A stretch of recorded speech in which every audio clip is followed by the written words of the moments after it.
if your mind is wide awake while everyone else is asleep, you are not the first person to lie here like this. The room is dark.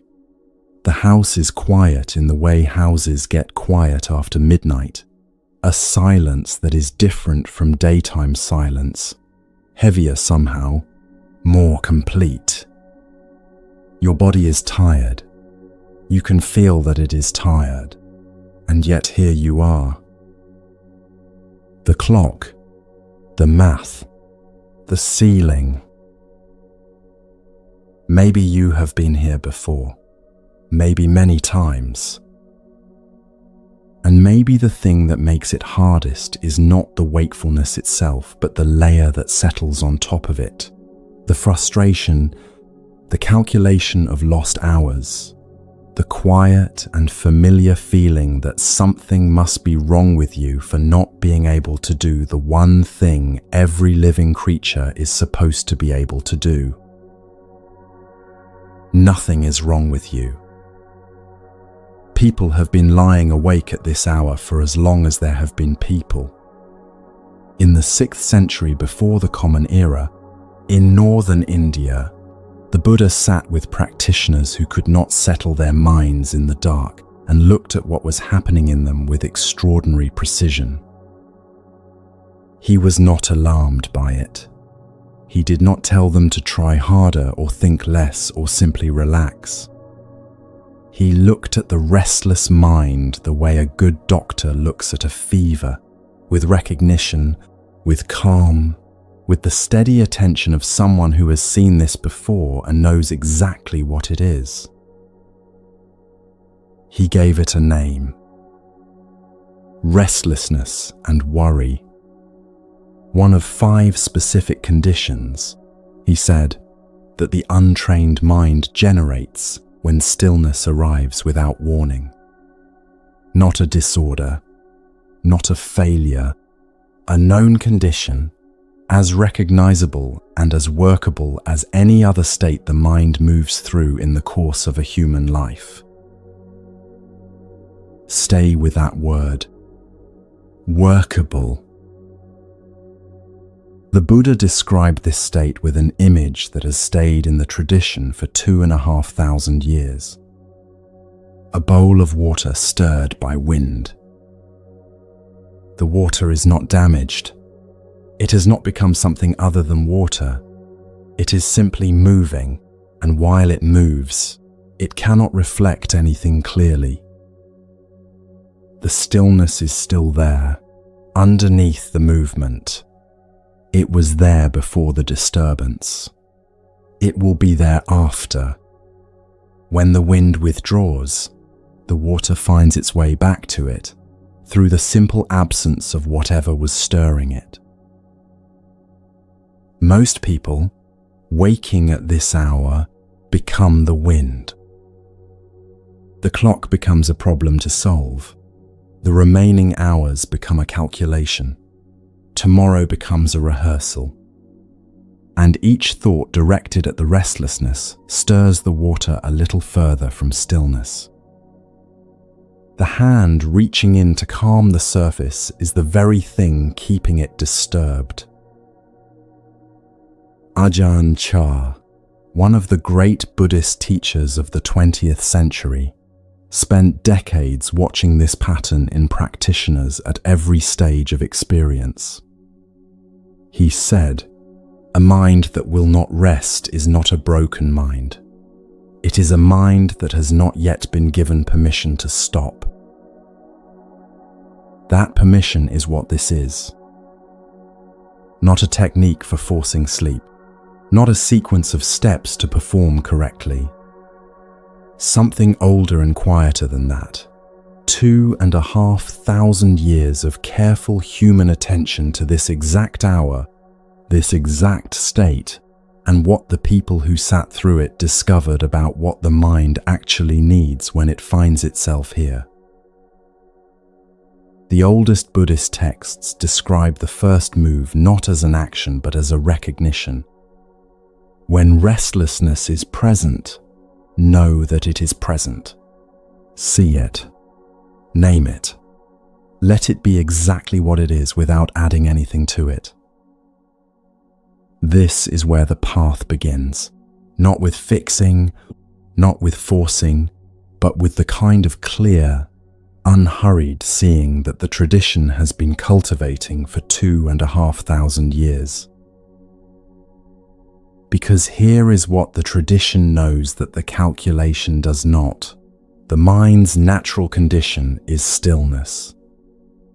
Restlessness is weather passing through it. It arose from conditions, which means it will pass with conditions. It is not what your mind is. It is what your mind is doing right now, in this room, at this hour. And there is a difference between those two things that changes everything about how this night feels. Tonight, that difference is what we are going to sit with together.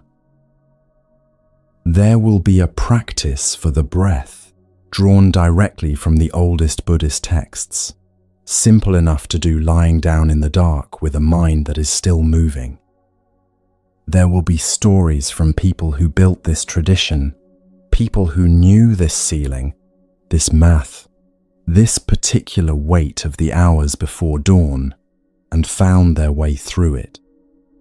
And there will be silence, real silence, the kind that does not ask anything of you. None of it requires that you sleep. None of it asks you to be anywhere other than exactly where you are. Lie down if you are not already lying down. Let the weight of the body settle into whatever is beneath you.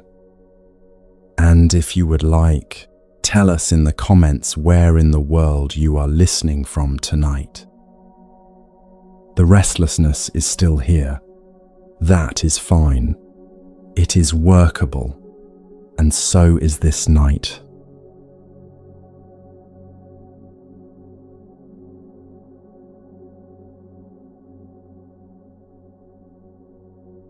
Feel the weight of the body on the bed. Just that. The specific weight of your specific body, pressing into whatever is beneath you right now. The shoulder blades, the back of the skull, the heels.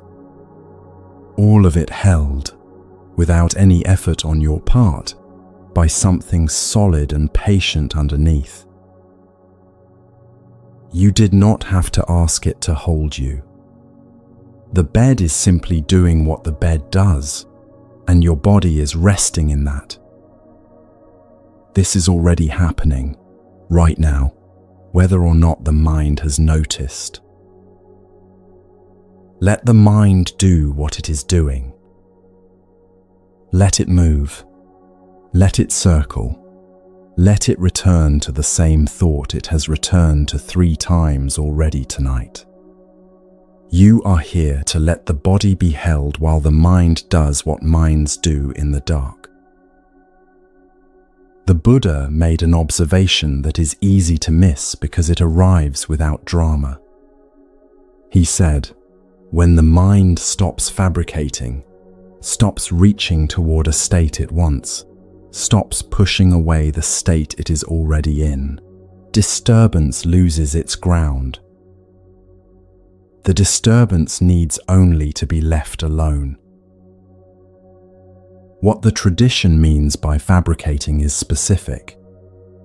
It is the mind's habit of construction, calculating how many hours of sleep remain, rehearsing tomorrow, building a story about what this wakefulness means. Each of these is the mind adding to what is already present. And when the adding stops, the disturbance finds itself without fuel. Ajahn Chah said, just watch what arises and passes without adding to it. Watch without adding. 4 words that contain the whole instruction. Feel the shoulders now. Are they carrying something they were not asked to carry? The noticing is enough. The shoulders know how to release. They have always known. They only need the attention to arrive before the releasing can begin. This is what the tradition means by observation. The attention moves towards something, gently, without demand. And the thing being observed, feeling itself seen, begins to soften on its own.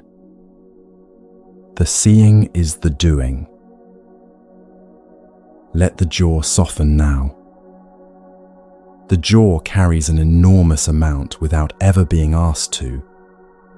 The words that were almost said today, the words that were said and should not have been, the whole architecture of what had to be held together, maintained, presented. The jaw holds all of it by default and rarely gets to put it down. Let it put it down now.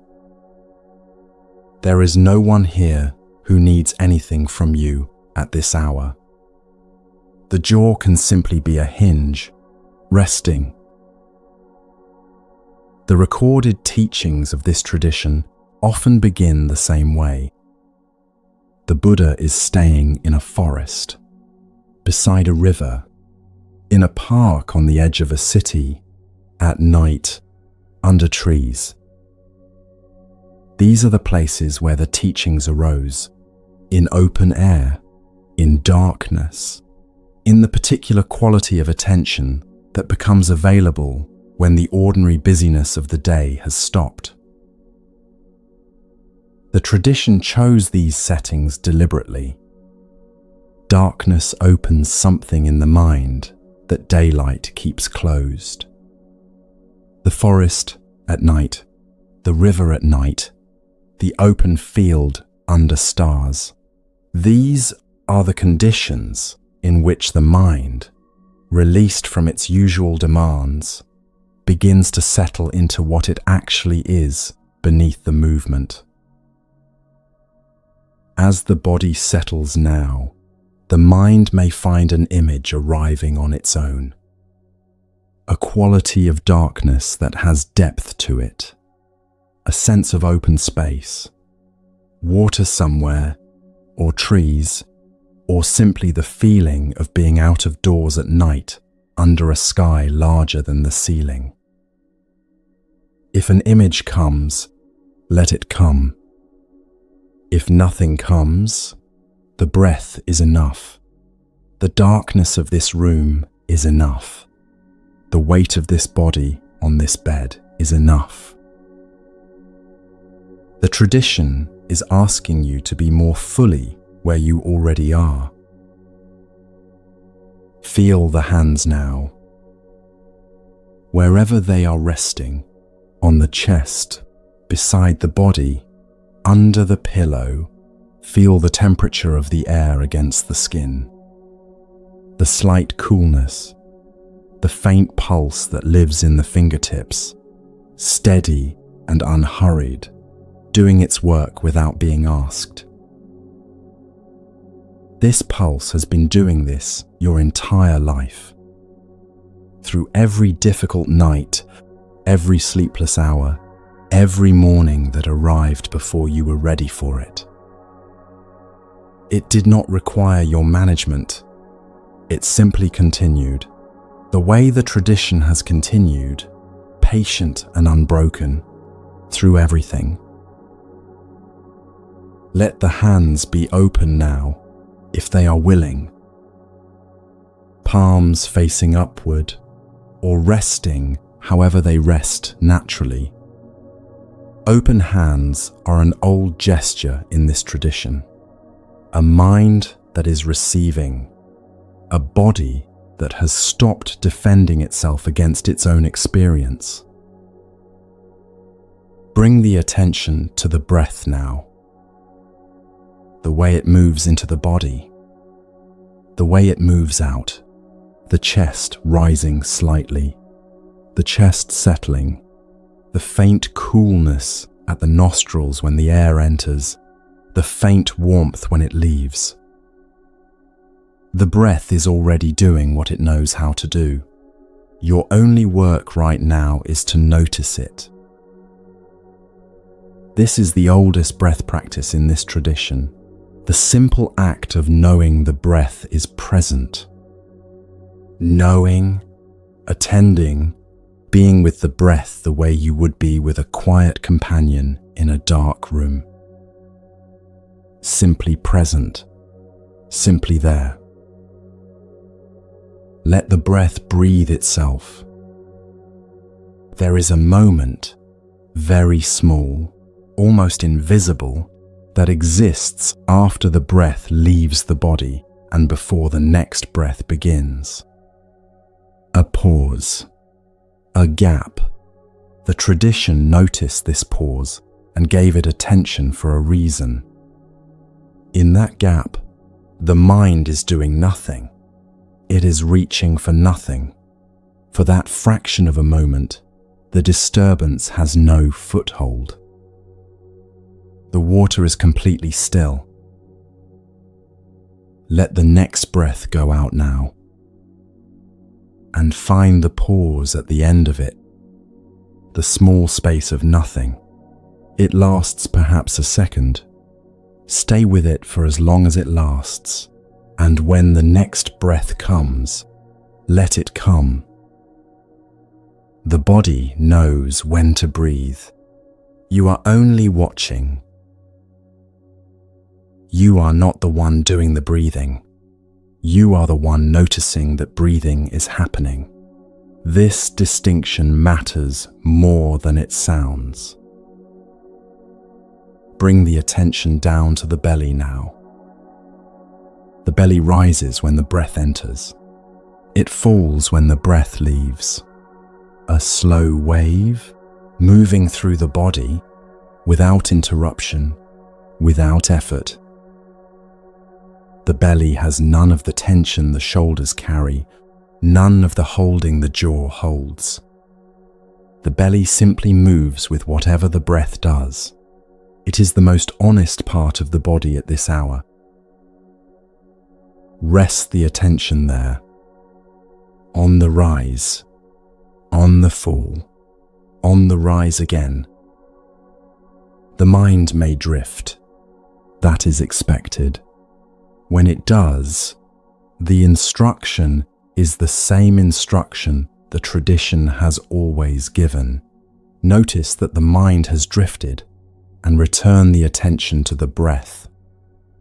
Once, gently, the way you would redirect a child who has wandered from the path, without frustration, without making it mean something, simply returning.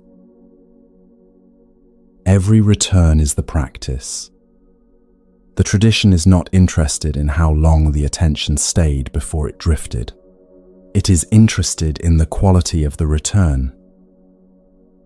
A mind that returns to the breath without judgment, again and again through a long night, is doing exactly what the practice asks of it. The belly rises, the belly falls.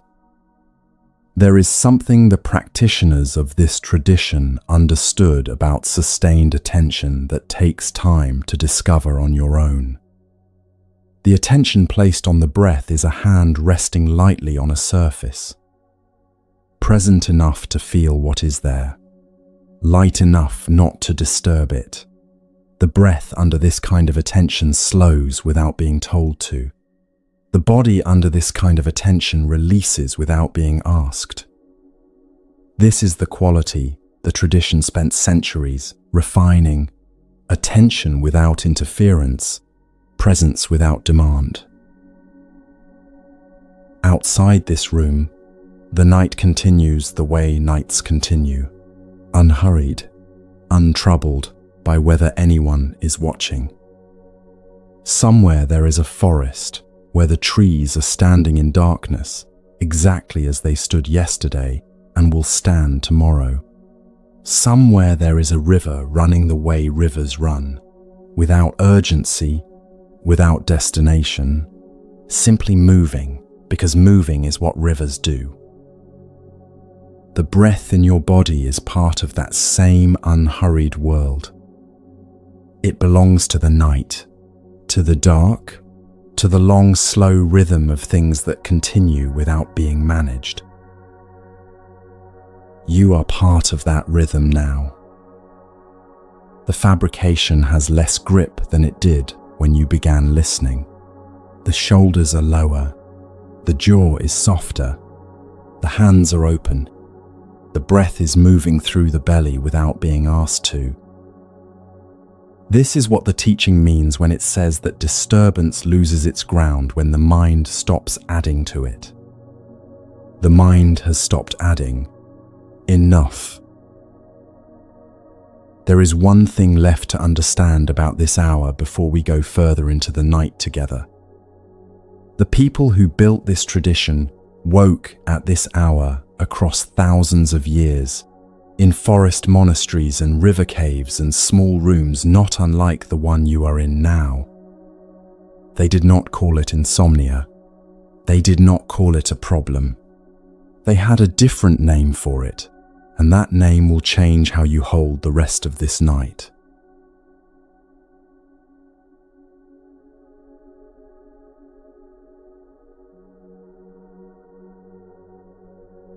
Something is different about this hour. Not different in a way you can see, in a way you can feel. The thoughts that were running hard when you first lay down have lost some of their urgency. The rehearsal of tomorrow, the calculation of lost sleep, the mind turning the same corner again and again. These are still there, but they are quieter, less insistent. The habit of reaching has been reaching for hours now, and even the most persistent habits have a duration. This is the hour the tradition called the final watch. The ancient teachers divided the night into 3 parts. The first watch is the evening, the transition from the noise of the day into the first approach of stillness. The second watch is the deep of the night, the body doing its interior work without the waking mind's involvement. And the third watch, this one, the hours before the light begins to return, they considered the most significant of the 3. A Zen master named Dahui Zonggao described why, 9 centuries after the Buddha's death. He said, "The hour before dawn is when the mind is least covered by habit. The habitual overlays have grown tired. The mind has not become special. It has simply become more available." More available. Sit with that for a moment before moving on. At midnight, the mind is still close to the day. The residue of everything that happened is still warm. The concerns of tomorrow feel urgent because the mind has not yet had the hours it needs to create distance from them. The reaching is active. The fabrication is running at full speed. By the final watch, something has changed.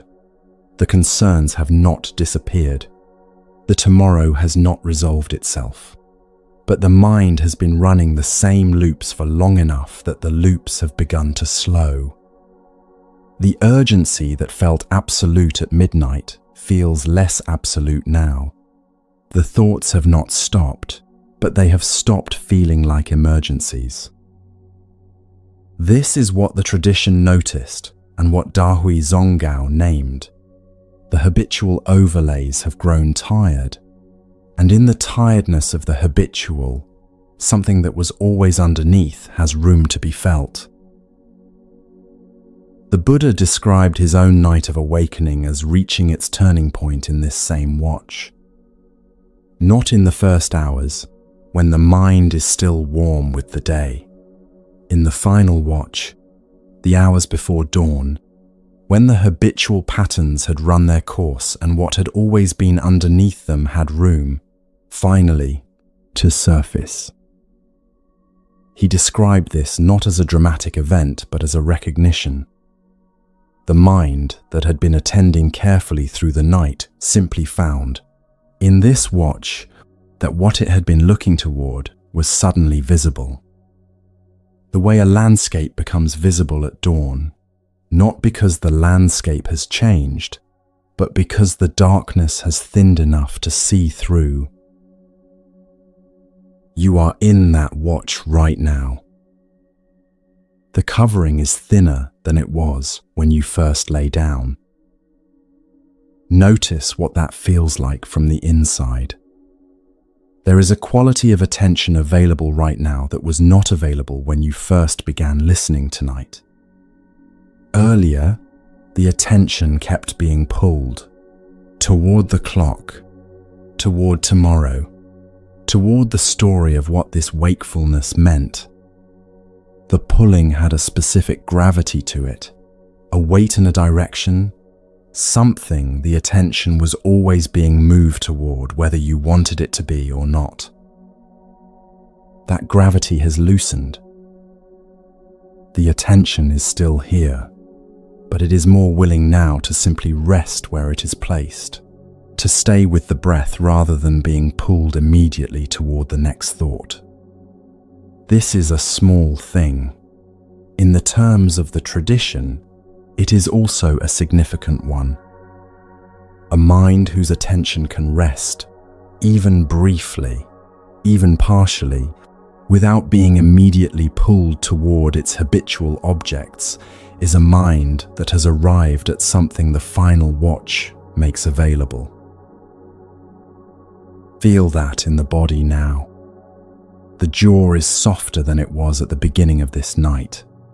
The shoulders have descended a few degrees from where they were holding themselves when the restlessness was loudest. The breath is slower. The hour made it slower. This is what the final watch does to a body that has stopped fighting it. Let the lower back release now into the mattress. The hips, the weight of the pelvis settling, the backs of the thighs, all of it in contact with what is beneath, all of it held by something that has been there the entire time and required nothing of you. The body can be heavy now. There is nowhere it needs to carry you before morning. Let it be simply weight, resting on a surface, held without effort. The silence in this room has changed since you began listening. The silence at the beginning of the night carries everything the day left behind. Dense with unfinished things, with words that sat in the back of the throat all afternoon, with the weight of decisions held open, with the general residue of having been in the world for another full day. Dense, loaded. The silence of the final watch is different. The day has receded far enough that its noise has mostly dissolved. The morning has not yet arrived with its fresh demands. In the narrow window between these two, the silence has a different texture. Spacious, open, thin in the way a veil is thin, the way early morning mist is thin. Present, but not impermeable. This is the silence you are in right now. Let the eyes be completely still behind the closed lids. The eyes spend most of their waking hours searching. Even behind closed lids, the search continues for a while. But in the final watch, with the body settled and the breath quiet, the searching loses its object and the eyes grow still. When they do, the darkness behind the lids becomes a different quality of dark, warmer, more interior, something to rest in rather than something to see through. The tradition learned to sit with this darkness, not to endure it until the light returned, to sit with it the way you sit with something familiar and uncomplicated. The dark was not an obstacle for the early practitioners. It was the condition of the practice. In complete darkness, the mind released from the demand to see and identify and respond discovers what it is like when it is not performing any of those functions. Awareness does not need an object. It does not need something to focus on or something to grasp. It is simply present, in the dark as in the light, as the ground in which everything arises and passes. Notice that awareness right now. It is already doing what awareness does, registering the breath, the weight of the body, the quality of the silence, the slight warmth of the room against the skin. All of it held, noted, present to, without effort. You did not create this awareness and you cannot lose it. It was there before the restlessness arrived tonight. It will be there after the restlessness passes. It has been there through every thought that came and went, every shift in the quality of the silence, every moment the mind wandered and came back. This is what the tradition pointed at when it spoke of the mind's natural state. The natural state is not something to be produced. It is something the final watch uncovers. The gaps between thoughts have widened. Earlier tonight, thoughts were running fast enough that the gaps between them were nearly invisible, one thought completing and the next beginning before the first had finished landing. Now there is more space. A thought arrives, moves through, and there is a beat before the next one comes. These gaps are not empty. They have a texture, a quiet that is different from the quiet of the room, more interior, more available. The tradition made a careful distinction between two ways of meeting a gap. The first way is to treat it as a problem, an absence that needs filling. The mind's instinct when it encounters empty space to immediately produce content to occupy it. The second way is to treat it as a signal, a small opening, a brief moment in which the automatic machinery of thought has paused and what it normally covers can briefly be noticed. The final watch is when this is easiest, when the machinery is tired, when the filling instinct has the least momentum behind it. You do not need a method right now. The hour itself is the method. The gaps will widen on their own if you simply let them. If you notice a gap right now, let it stay open for as long as it stays open on its own. Right now, in this hour, in this particular window before dawn, there are people awake in every part of the world. Some are awake by choice.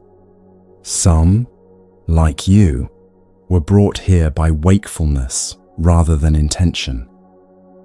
They are lying in rooms not entirely different from this one, breathing the way you are breathing, moving through this hour the way you are moving through it.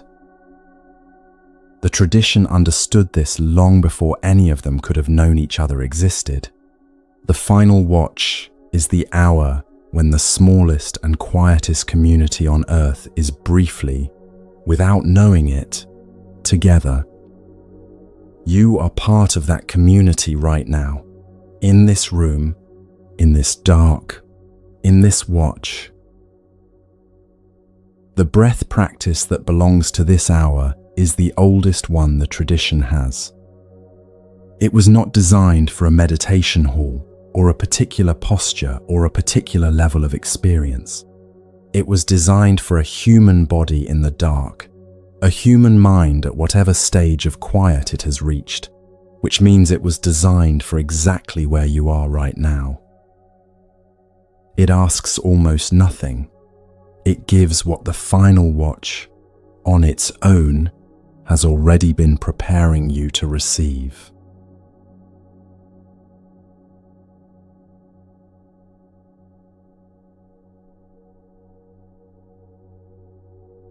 "500 monks.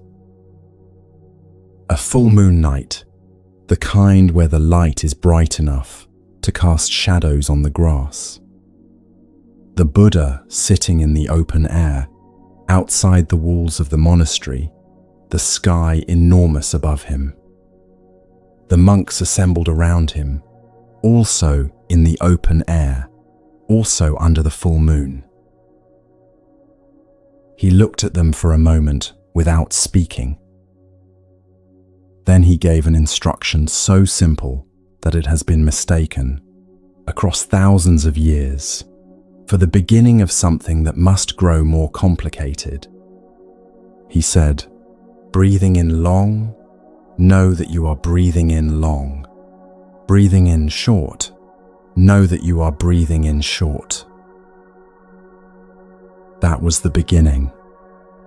Knowing, not changing, not improving, not lengthening or deepening or correcting, simply knowing what the breath is doing while it does it. The practice that came from that night has been handed down in an unbroken line from those monks to the practitioners who taught the practitioners, who taught the people who are passing it forward right now. To this room, to this breath you are breathing in the dark. It asks one thing: attention without agenda. Ajahn Brahm, one of the great living teachers of this practice, describes it this way. He says, "You are not controlling the breath. You are attending to it the way you would attend to a guest. You make space. You are present. You do not try to change the guest or make the guest into something the guest is not. The breath you are breathing right now is the guest. Your only work in the next few minutes is to be the one who notices it is here." This is a more radical instruction than it appears. The mind you are working with tonight has been doing many things since you lay down. Calculating, worrying, planning, rehearsing.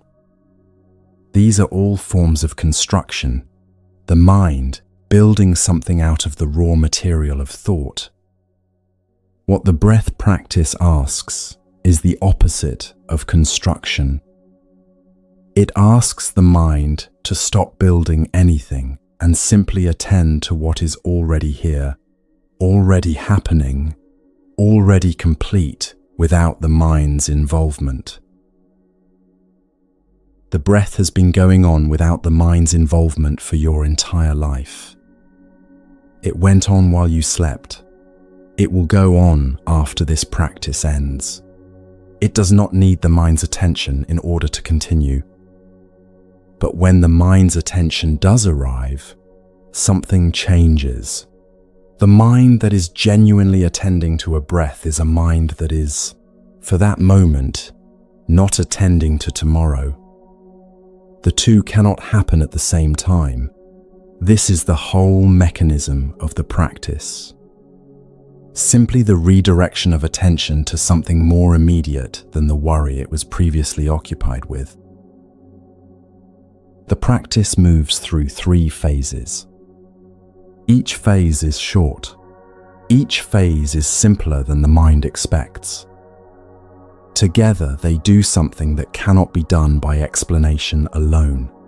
They let the body find its own stillness by giving the attention something immediate and concrete to rest on, something that is always here, always available, something that requires no special conditions to access.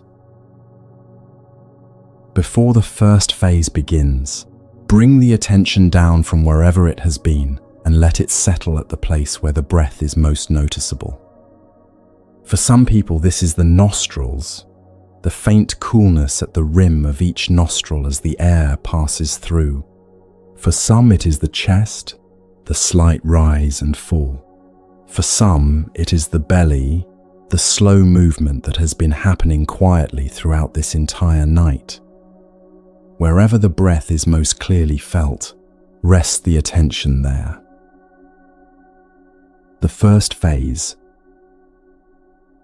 Place all of your attention on the out-breath. Only the out-breath. The in-breath can take care of itself. The body will breathe in without your help. What you are attending to is only this, the breath as it leaves the body. Feel it now. The warmth of it, the slight pressure as it passes through the nostrils, the way the chest settles, very slightly, as the breath goes. Nothing to do with any of this. Just notice. Breathe out now and let the attention ride the full length of the out-breath from the first movement to the last. Breathe out. And again. Breathe out and stay with the breath all the way to the end of it until the last of it has gone. Breathe out. Again. 5 out-breaths. 5 moments of simply knowing that the breath is leaving. That is the whole of the first phase. Knowing is not the same as watching. Watching implies distance, an observer standing apart from the thing being observed. Knowing, in the way the tradition uses the word, means something closer. It means the attention and the thing it is attending to have made contact. The breath and the mind have, for those 5 out-breaths, been in the same place at the same time. This is rarer than it sounds. Most of the time, the mind is somewhere other than where the body is. It is in tomorrow. It is in a replay of yesterday. It is in a conversation that has not yet happened. The breath practice brings mind and body into the same location, not by force, but by giving the mind something immediate and physical to attend to, something that exists only here, only now, only in this specific body, in this specific moment. What you may notice in the body right now is that something has shifted. The chest has settled a little. The jaw may be softer. The thoughts, if you check, are slightly quieter. This happens because the attention placed on something as simple and immediate as the out-breath draws the mind away from the constructed world of calculations and rehearsals and into the present moment, which is where the body already is, and where the mind, when it joins it, finds its ground. The second phase. After the out-breath ends, there is a pause. A natural pause. The body, having released the breath, is neither breathing in nor breathing out. It is simply resting for a moment between one breath and the next. Almost no one has ever attended to this pause. It is very short, a fraction of a second, sometimes, but it is there, after every single out-breath, in every breath you have ever taken. The Buddha's account of that full moon night describes this pause with particular care. He called it the place where the river, before turning, grows still. That is what you are attending to now. The place where the river grows still. Breathe out, and then find the pause at the end of the breath. The small space of nothing between the out-breath and the in-breath. Stay in it for as long as it naturally lasts. When the body is ready to breathe in, let it. But for that moment, the pause, simply be there. Breathe out. Find the pause. And again, breathe out. The pause. Let the breath come when it comes. Again, breathe out. The pause. Again, breathe out. The pause. 5 out-breaths, 5 pauses, 5 moments in which the mind was neither reaching toward the next thought nor pulling away from the last one. Simply resting in the small space where the river grows still. Notice what the body feels in the pause. There is often a slight release in the pause that does not happen during the breath itself. The breath is movement. The pause is rest. And the body, given a genuine moment of rest, even a fraction of a second, takes it. The mind does the same. In the pause, the machinery of fabrication has no movement to attach to. There is nothing arriving, nothing leaving. There is simply this, a body resting between one breath and the next, in the dark, in the final watch, with the attention lightly present and asking nothing of what it finds. The third phase. The first phase was attending to what leaves. The second was attending to the rest between leaving and arriving. The third phase is attending to what arrives. The in-breath. Receive the in-breath the way you would receive a guest arriving at your door. The guest comes from outside. The guest enters. The guest brings something from the world beyond the door, something of wherever it has been, and for the time it is inside, it is here, then it leaves. Each in-breath is this, something from outside the body entering, something of the night air, the dark air of this specific room, this specific hour, becoming, briefly, interior, becoming breath, becoming yours, and then releasing back out into the world. Breathe in now, as if this specific breath has never been inside this body before, because it has not. Let it arrive. Breathe out slowly. Again, the in-breath arriving. Breathe out. Again, let the in-breath arrive. Breathe out. Again, the in-breath arriving. Breathe out. Once more, the in-breath arriving. Breathe out. The practice is complete. 15 breaths. 5 attending to the leaving. 5 attending to the pause. 5 attending to the arriving.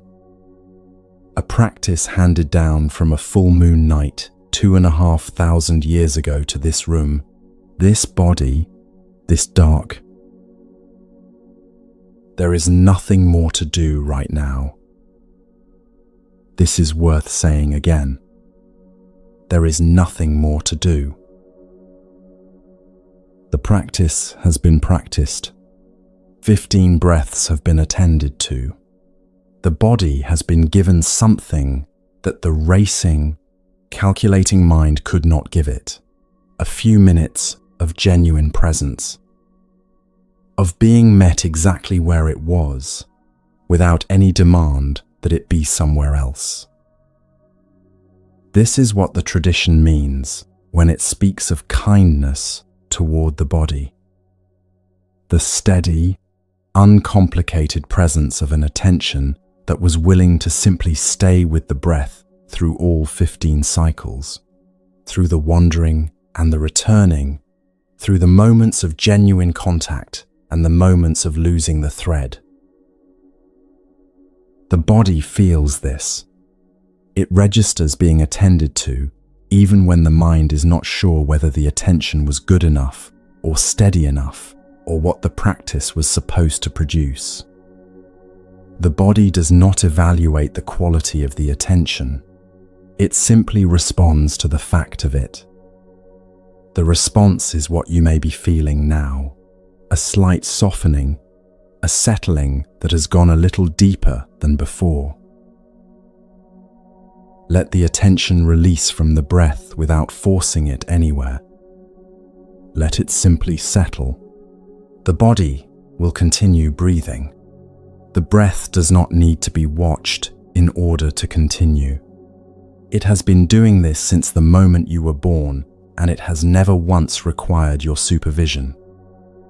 Let it go on without you now. Stay with whatever the body feels. A slight heaviness in the limbs, perhaps a warmth in the chest, a quality of quiet in the mind that is less maintained, less effortful than the quiet that was there before. The body, after a breath practice, has a specific feeling, neither sleep nor full wakefulness, but something between the two, a kind of openness, a settling that has gone slightly deeper than the settling that was present before the practice began. There is no urgency. The night is not going anywhere. The morning will come when it comes. Right now, there is only this. The body resting in the aftermath of 15 deliberate breaths, in the dark, in the final watch, with the attention a little quieter than it was. The breath practice is over. The breath continues. This is one of the things the tradition noticed about attending to the breath. The attention placed on it during the practice leaves a trace after the practice ends. The body remembers being attended to. The breath, having been known, stays slightly more available to being known again. Something has been established, a relationship between the attention and the breath, between the mind and the most reliable return point the tradition has ever found. Whenever the mind wanders from here, and it will, the breath will be there. Simple, immediate, always a single breath away. The mind that has been through this practice is different from the mind that began it. Not transformed, not enlightened, slightly more available, slightly less defended. The gaps between thoughts that were present before are wider now. The quality of attention that the final watch makes available has been deepened by the practice rather than disturbed by it. The breath has done what the breath always does when it is genuinely known. It has brought the mind home to the body, and the body home to the present moment, and the present moment has opened slightly, as it always does when the mind is willing to simply be in it. This is enough. Whatever comes tonight, sleep or continued wakefulness or something between the two, the practice has been completed. Something has been given to the body that the body will carry forward. A small act of attention that, in the terms of the tradition, is never wasted. A story is coming now. A real story from the people who built this practice and carried it forward through the centuries. A different kind of attending from the attending of the practice. Something for the mind to rest inside rather than focus on. The kind of attention that opens naturally when the body has already been given what the breath practice gives. The body is ready for it.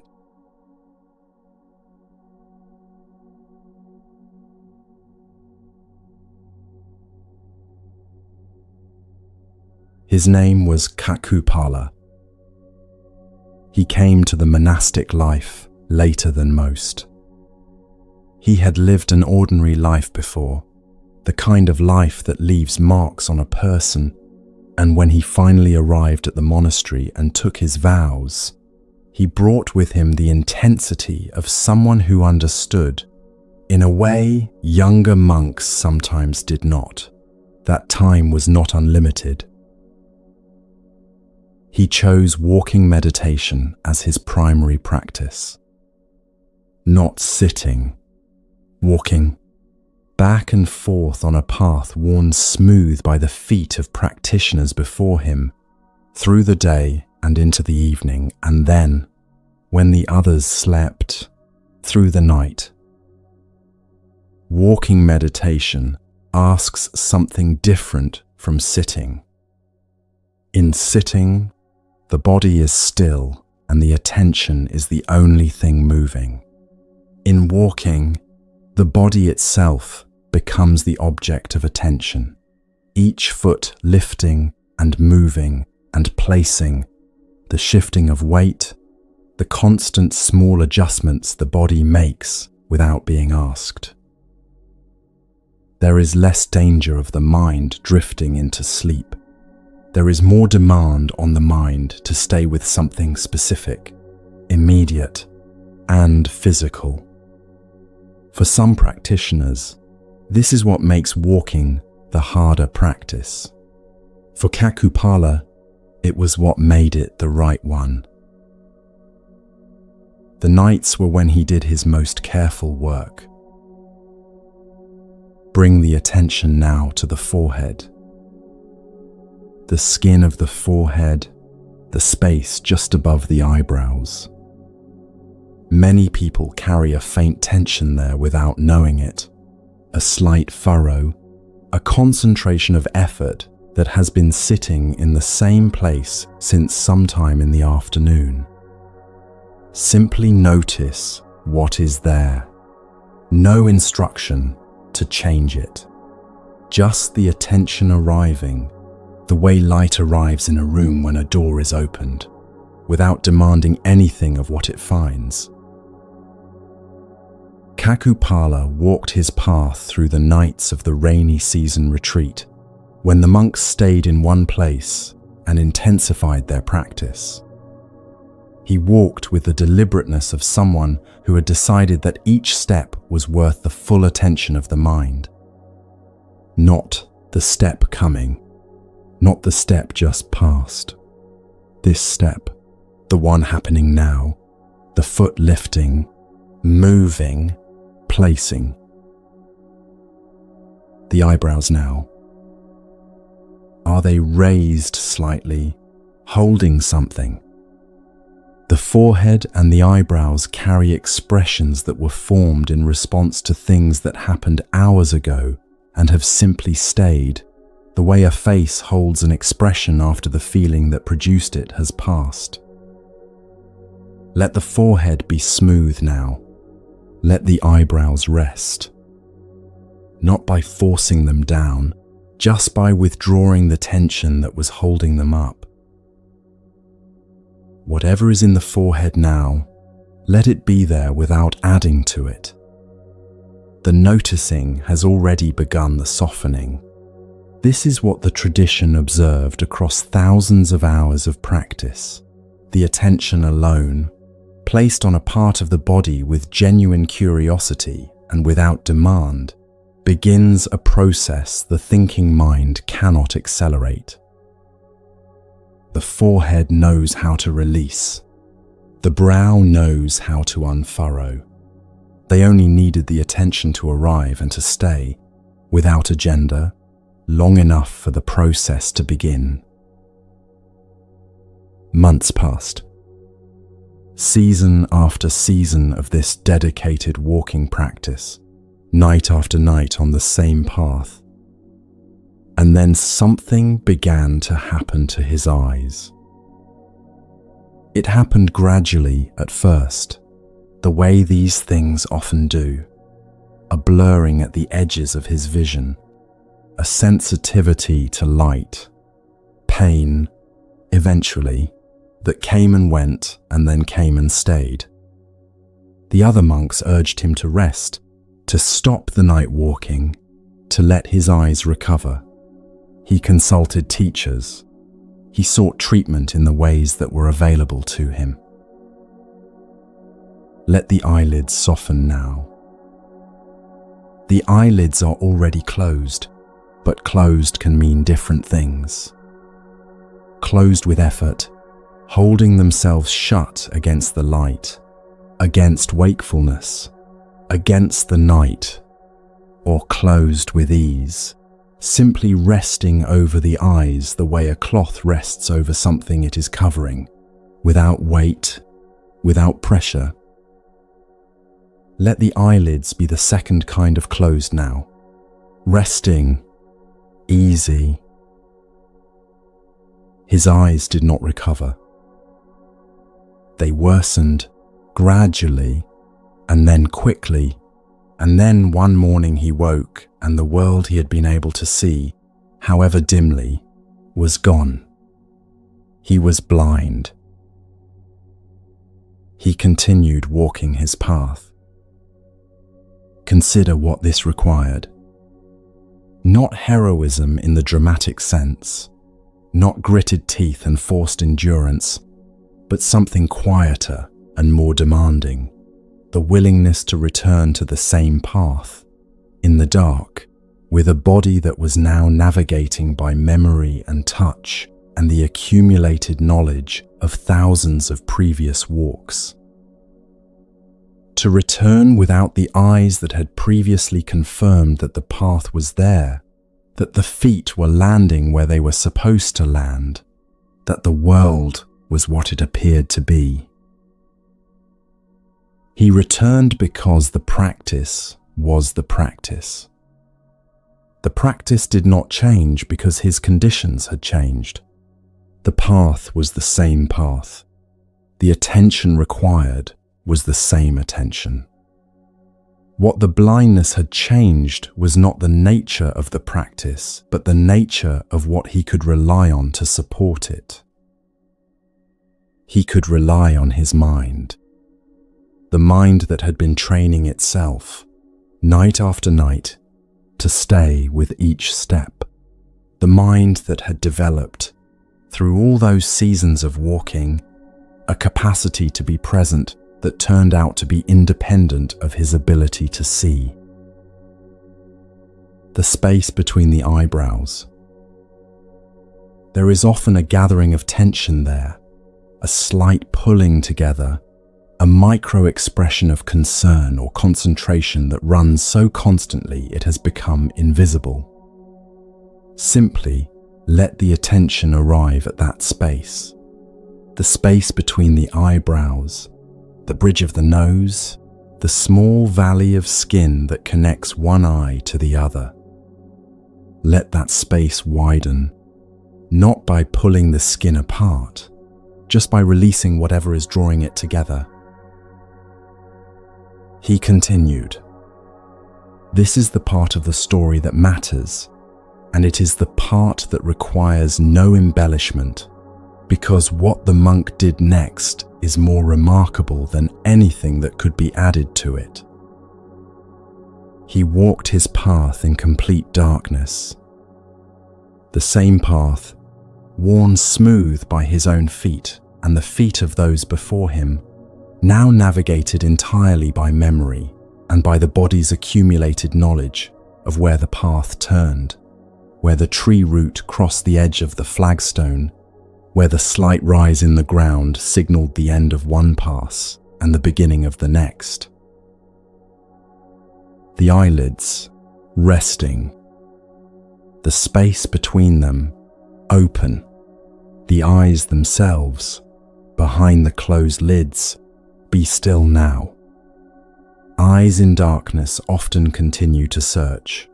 The old instinct to locate and identify running even when there is nothing to locate, even when the lids are shut. Let the eyes stop searching. Let them be still inside the closed lids, the way they are still in the deepest moments of sleep, not looking for anything, simply resting in the dark that is already here. What the blindness changed was the quality of what he could rely on. He could no longer rely on his eyes. He could no longer see the path ahead, could not see where his next step would land, could not see the other monks moving through the monastery grounds, could not see the moon rising or the stars shifting across the night sky. All of this was gone. What remained was this, the mind. The mind's orientation toward the practice. The mind's capacity to be present to each step even when the step could not be seen.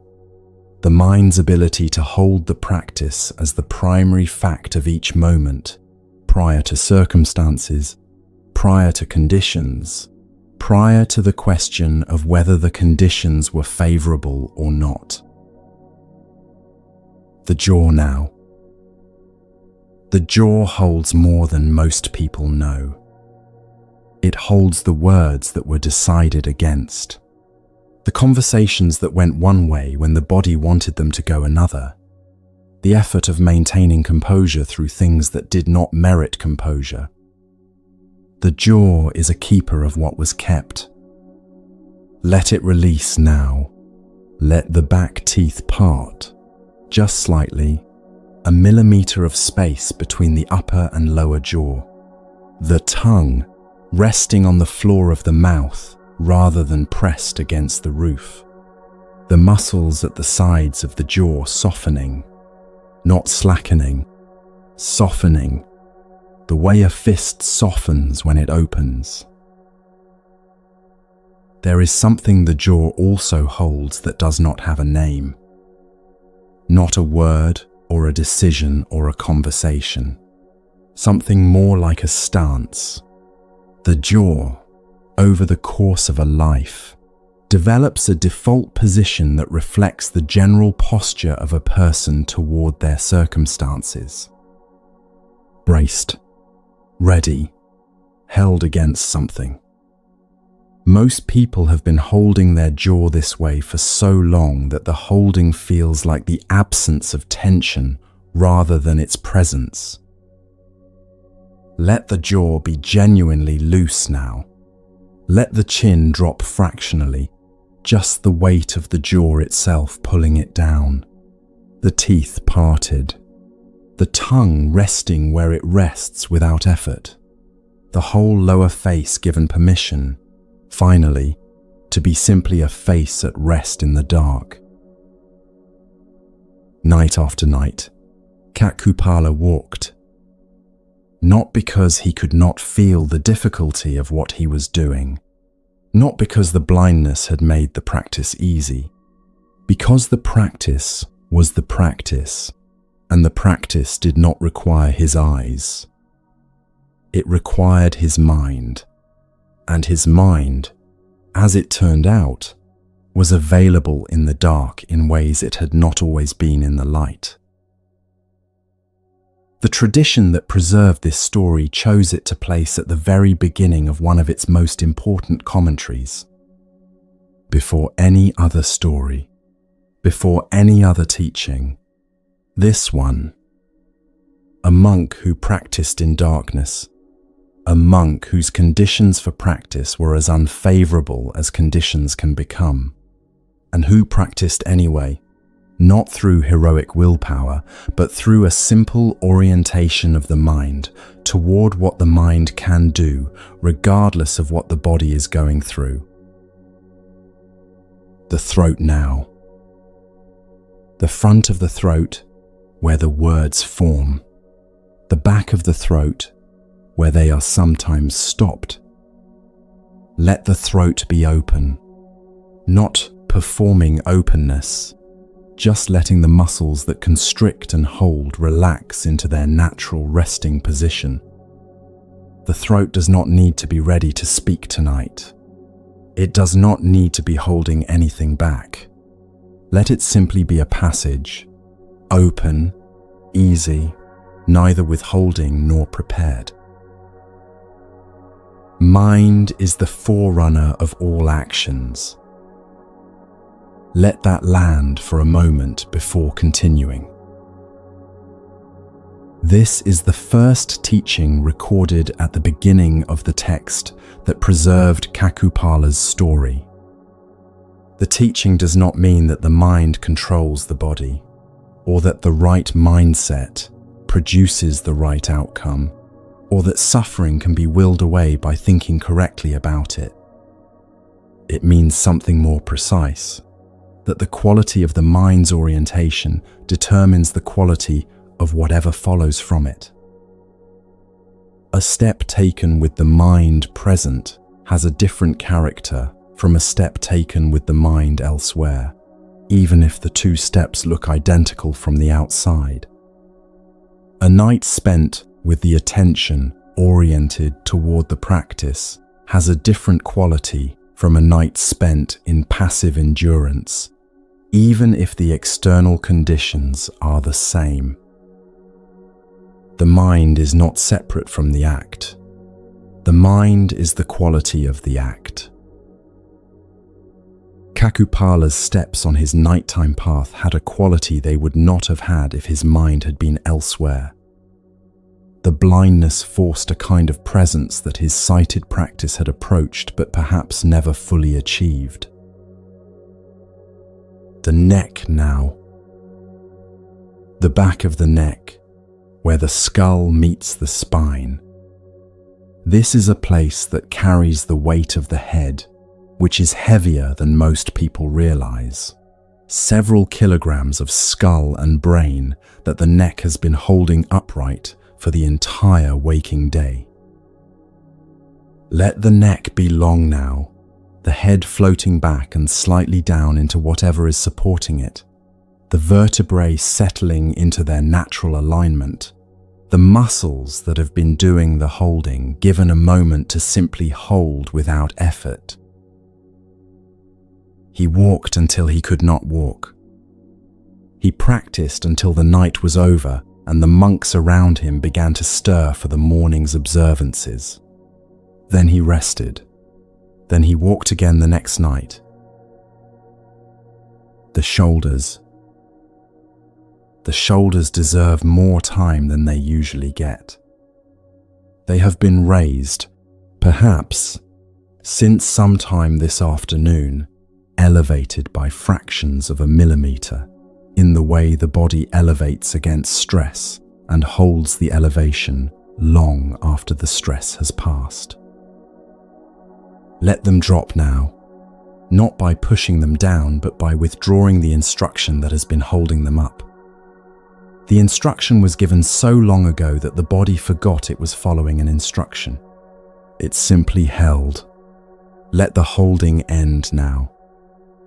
Let the shoulders be heavy in the way heavy things rest when they are allowed to rest completely, the weight going down and out and into whatever is beneath them.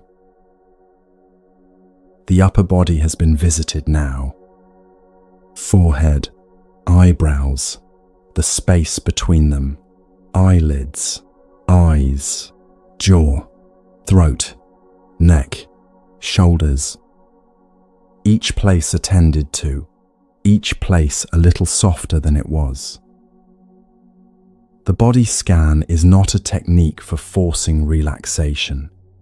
It is an act of attention, the same act the breath practice asked for, now turned toward the body itself. The body responds to attention the way a person responds to being genuinely seen. It releases the performance it has been maintaining and becomes simply what it is. What the body is, right now, in this hour, is this: a body at rest, heavier than it was an hour ago, warmer in some places, the breath moving through it in the belly, slow and unhurried, the rhythm established by the practice continuing without effort. The face, from the forehead to the jaw, less held than it has been since sometime this morning. The neck, long. The shoulders, lower. This is the body that is listening to the story of Kakupala. And there is something appropriate about this particular story arriving into this particular body in this particular hour. Kakupala walked his path in darkness. You are lying in darkness. His practice did not require favorable conditions. Neither does this. His mind remained oriented toward the practice through conditions that would have justified stopping. Yours has remained oriented through a night that would have justified tossing, calculating, giving up on sleep entirely. Kakupala's story does not tell us what he found in the darkness. It tells us only what he did. He continued, and in the tradition that preserved his story, the continuance was the teaching, not the outcome, not what he attained or did not attain, not what the blindness ultimately meant or what the practice ultimately produced. The practice happened in the dark, without favorable conditions, with the mind oriented toward what it was doing. The shoulders releasing now, lower than they were a moment ago. The neck long, the jaw soft, the space between the eyebrows open, the eyes still behind the closed lids. A monk walked a path in darkness for years, and the walking was the practice, and the darkness was not an obstacle, and the practice did not require favorable conditions, because the practice had never been about conditions. It had always been about the mind that met the conditions, the mind that is meeting this night, the mind that has been meeting this night since the moment you lay down, through the restlessness and the settling and the breath practice, and now this, the story arriving into a body that is quieter than it was an hour ago, a mind that has been given the practice and now is being given the companion. The shoulders are lower now. The body carries the story the way it carries everything that has actually landed in it, quietly, without announcement. Another story is coming.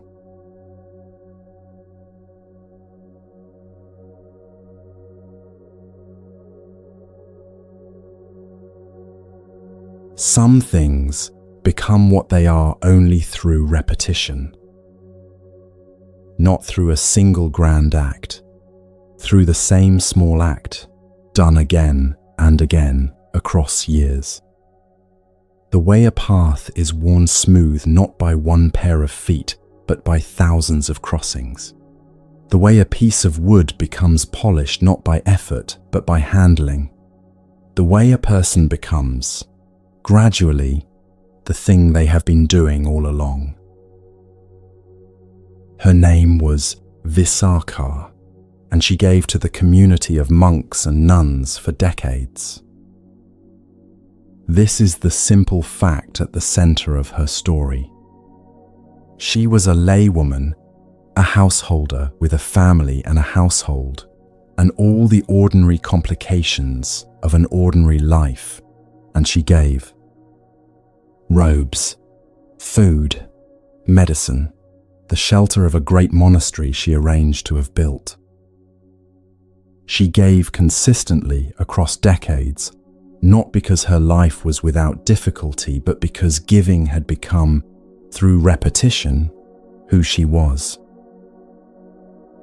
The tradition preserves the details of what she gave with a kind of careful specificity that suggests these details mattered. Robes for the monks during the rainy season, food for those who were sick, medicine for those who could not afford it. Each of these was a small act. None of them was, individually, remarkable. What was remarkable was the consistency. Day after day, season after season, the same orientation toward the same community, through all the changes that decades bring to a life, through all the losses and adjustments and ordinary difficult passages of time.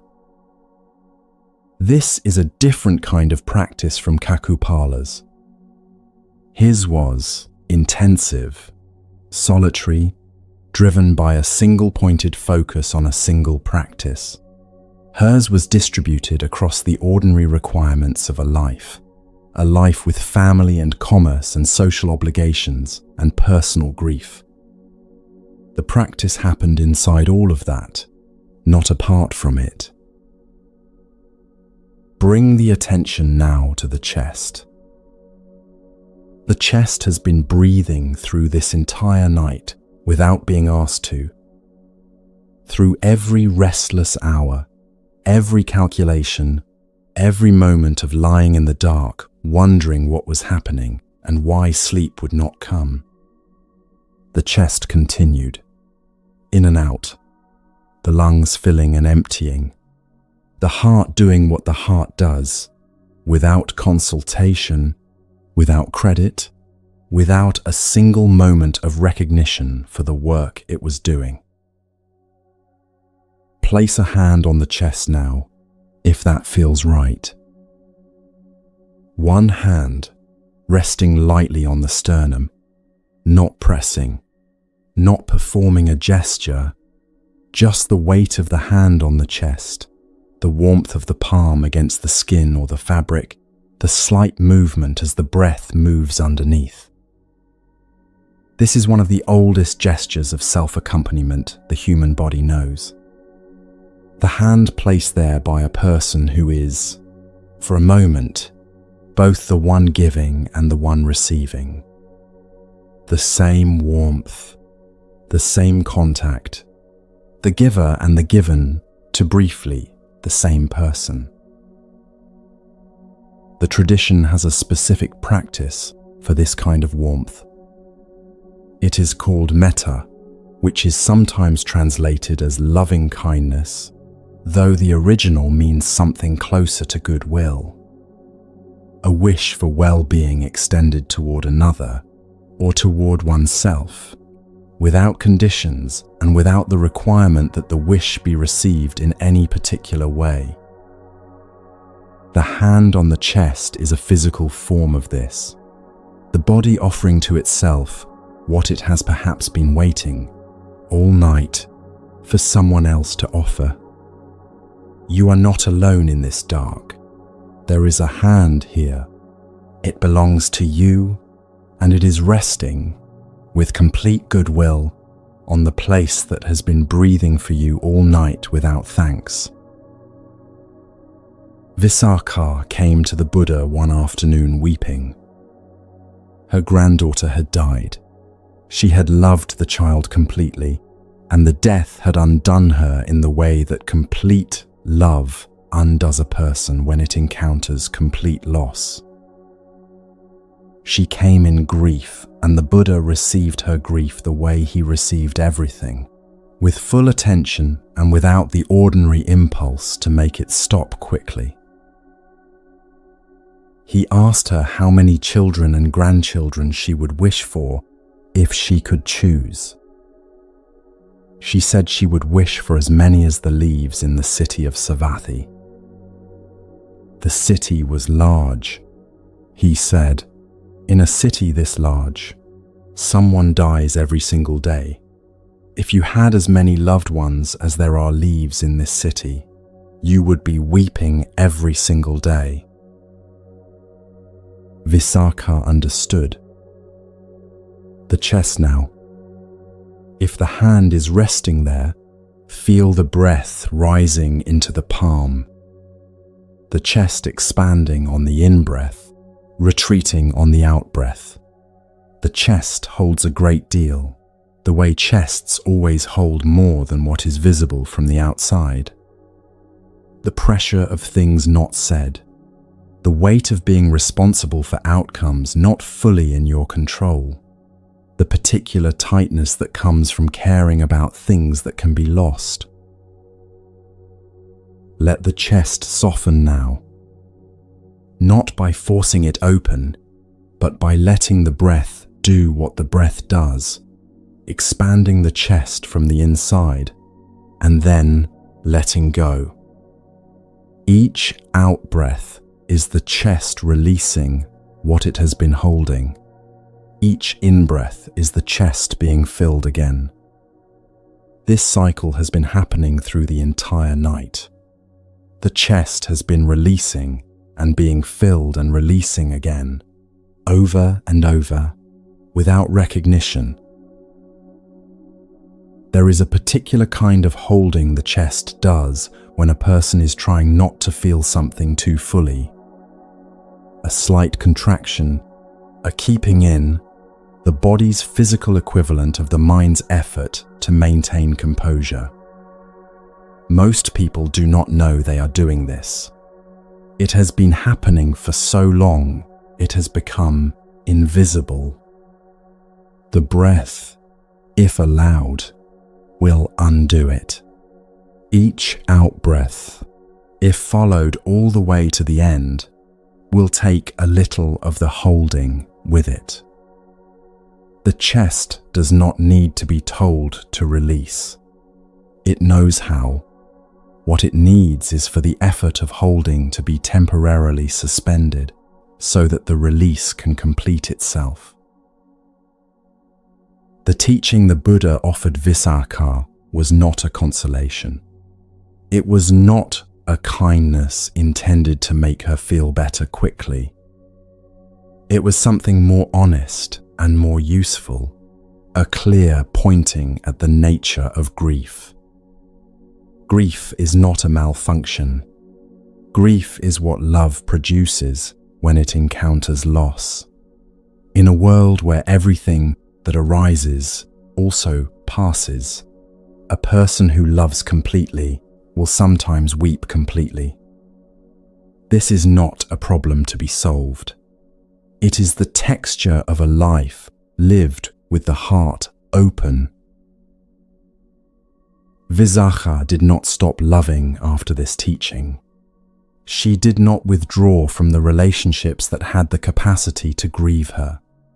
She continued giving to the community, continued the decades of small, repeated acts of care. But something in the quality of that continuation changed. She was no longer giving in order to be safe from grief. She was giving because giving was the path, not around the grief, but through it and alongside it. The diaphragm now. The great muscle of breathing that lives just below the lungs, a dome-shaped structure that most people never think about and that most people keep slightly contracted without knowing they are doing it. The diaphragm is where the body guards its center, where the body braces, very slightly, against whatever might come. Let the diaphragm release now. It is harder to feel than the shoulders or the jaw because it is interior, deeper, less visible to the attention. But on a full exhale, the diaphragm rises. Let it rise. Let the belly go soft as the breath goes out and the diaphragm lifts and the body empties itself of air completely for one moment before the next breath arrives. There is a particular relief in the complete exhale, not in the dramatic deep inhalation, but in the simple act of letting all the air go. Let it go now. Let the body be briefly, completely empty, and then the next breath arrives on its own. There is a verse that has stayed in the tradition since the time of Visakha's story. It says, "From those who are dear comes grief, from those who are dear comes fear. For one fully released from those who are dear, there is no grief. From where, then, fear?" This is not a teaching against love. It is a teaching about the nature of love. Love of this kind, the love that produces grief when it encounters loss, is the love that has not yet understood what it is loving. It loves the specific form, the particular arrangement of this life as it currently stands. And specific forms change. Arrangements come undone. The grief is real and the grief is appropriate. The path is not away from the love, but through the understanding of what love actually is. The teaching points at something the tradition returned to again and again, that suffering does not come from the fact of love, but from a particular relationship to love. The relationship that treats the beloved as a fixed and permanent thing, that expects the conditions of the present to remain the conditions of the future, that has not yet made room for the nature of change. When love is held this way, every loss is not only a loss, but also a shock, a violation of how things were supposed to be. What the teaching offers is an understanding of grief that allows a person to continue anyway, to give from inside the grief rather than waiting for the grief to pass before giving again. Visakha understood this through a conversation and then through decades of continued practice. The understanding was not complete in a moment. It deepened through repetition, the way all understandings in this tradition deepen through returning to the same ground again and again and finding it slightly more familiar each time. The upper arms now. The muscles that run from the shoulder to the elbow, the biceps at the front, the triceps at the back. These muscles have been at varying degrees of readiness all day, ready to lift, to carry, to gesture, to reach. Let them be at zero readiness now. Let them go slack, heavy, the arms resting wherever they are resting, no longer available for use, simply present as weight. Feel the weight of the upper arms now. Actually heavy, in the way things are heavy when they stop pretending they are light. The arm does not need to be ready for anything tonight. There is nothing to reach for. There is nothing to carry. Let the full weight of the upper arm press down into whatever is beneath it. The forearms now. From the elbow to the wrist. These long muscles have been in use all day, tensing when the hands work, staying slightly tense afterward, the residue of use that the body carries forward from one moment into the next without being asked to. Let them lengthen now. Let the tension in the forearms drain downward toward the wrists and out through the fingertips. Gravity is doing most of this work. The forearms do not need to do anything to release. They only need to stop holding. Visakha's story is about what repeated giving does to a person over decades. Not in terms of what the giving accumulates or earns, in terms of what it becomes. A person who gives consistently, year after year, without requiring that the giving be recognized or reciprocated or free from grief, becomes gradually a person for whom giving is no longer an act they perform. It is who they are. The act and the person have merged through repetition in the same way that Kakupala's walking and Kakupala merged through thousands of hours on the same path. The wrists now. The delicate hinges where the forearm becomes the hand. Let the wrists be loose, not limp but easy. The tendons that run through the wrist releasing the slight tension they carry even in rest. The wrist is a small architecture of bones and tendons and ligaments working together, and it does this work so quietly and continuously that most people have never paid it a single moment of attention.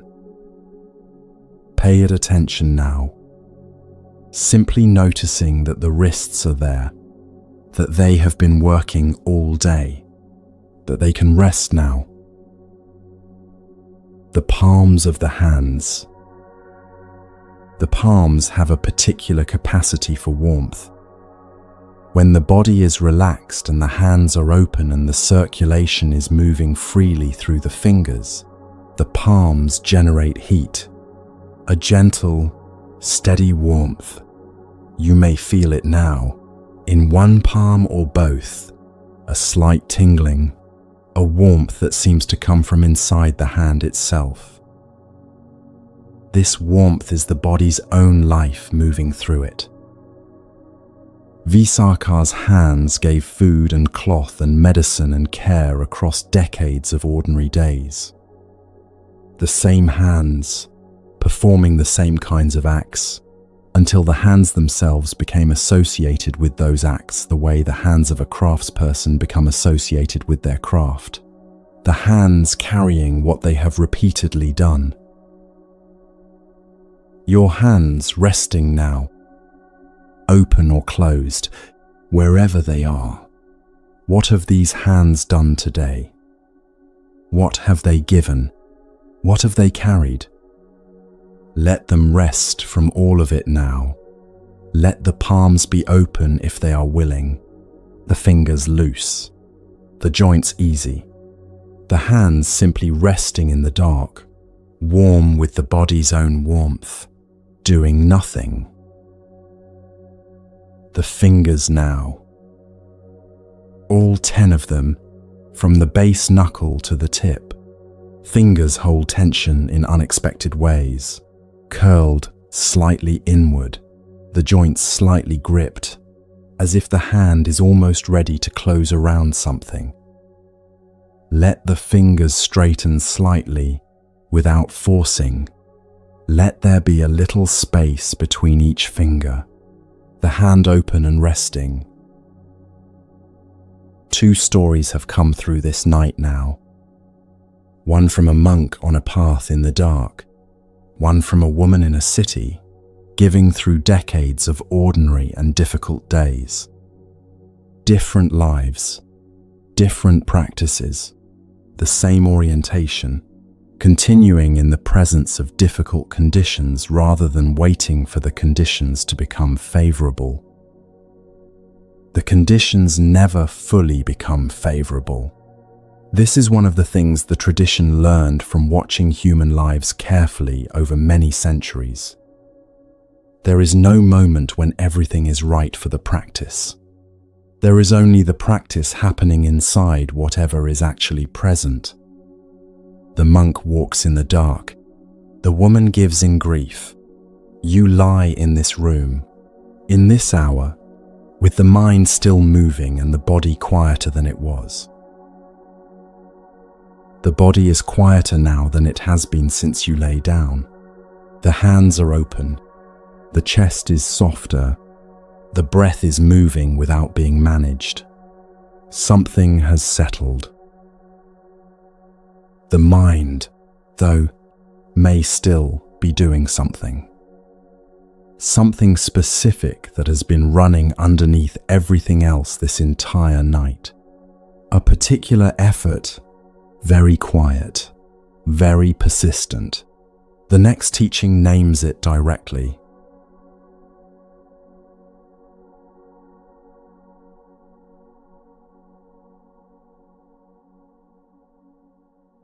In a forest in northeastern Thailand, there was a monastery where the monks slept in small huts scattered through the trees, far enough apart that a monk could sit outside his door at night and hear nothing but the forest.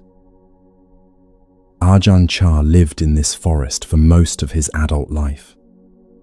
He sat in it the way trees stand in it, not trying to be still, simply still, the kind of stillness that is not performed but inhabited.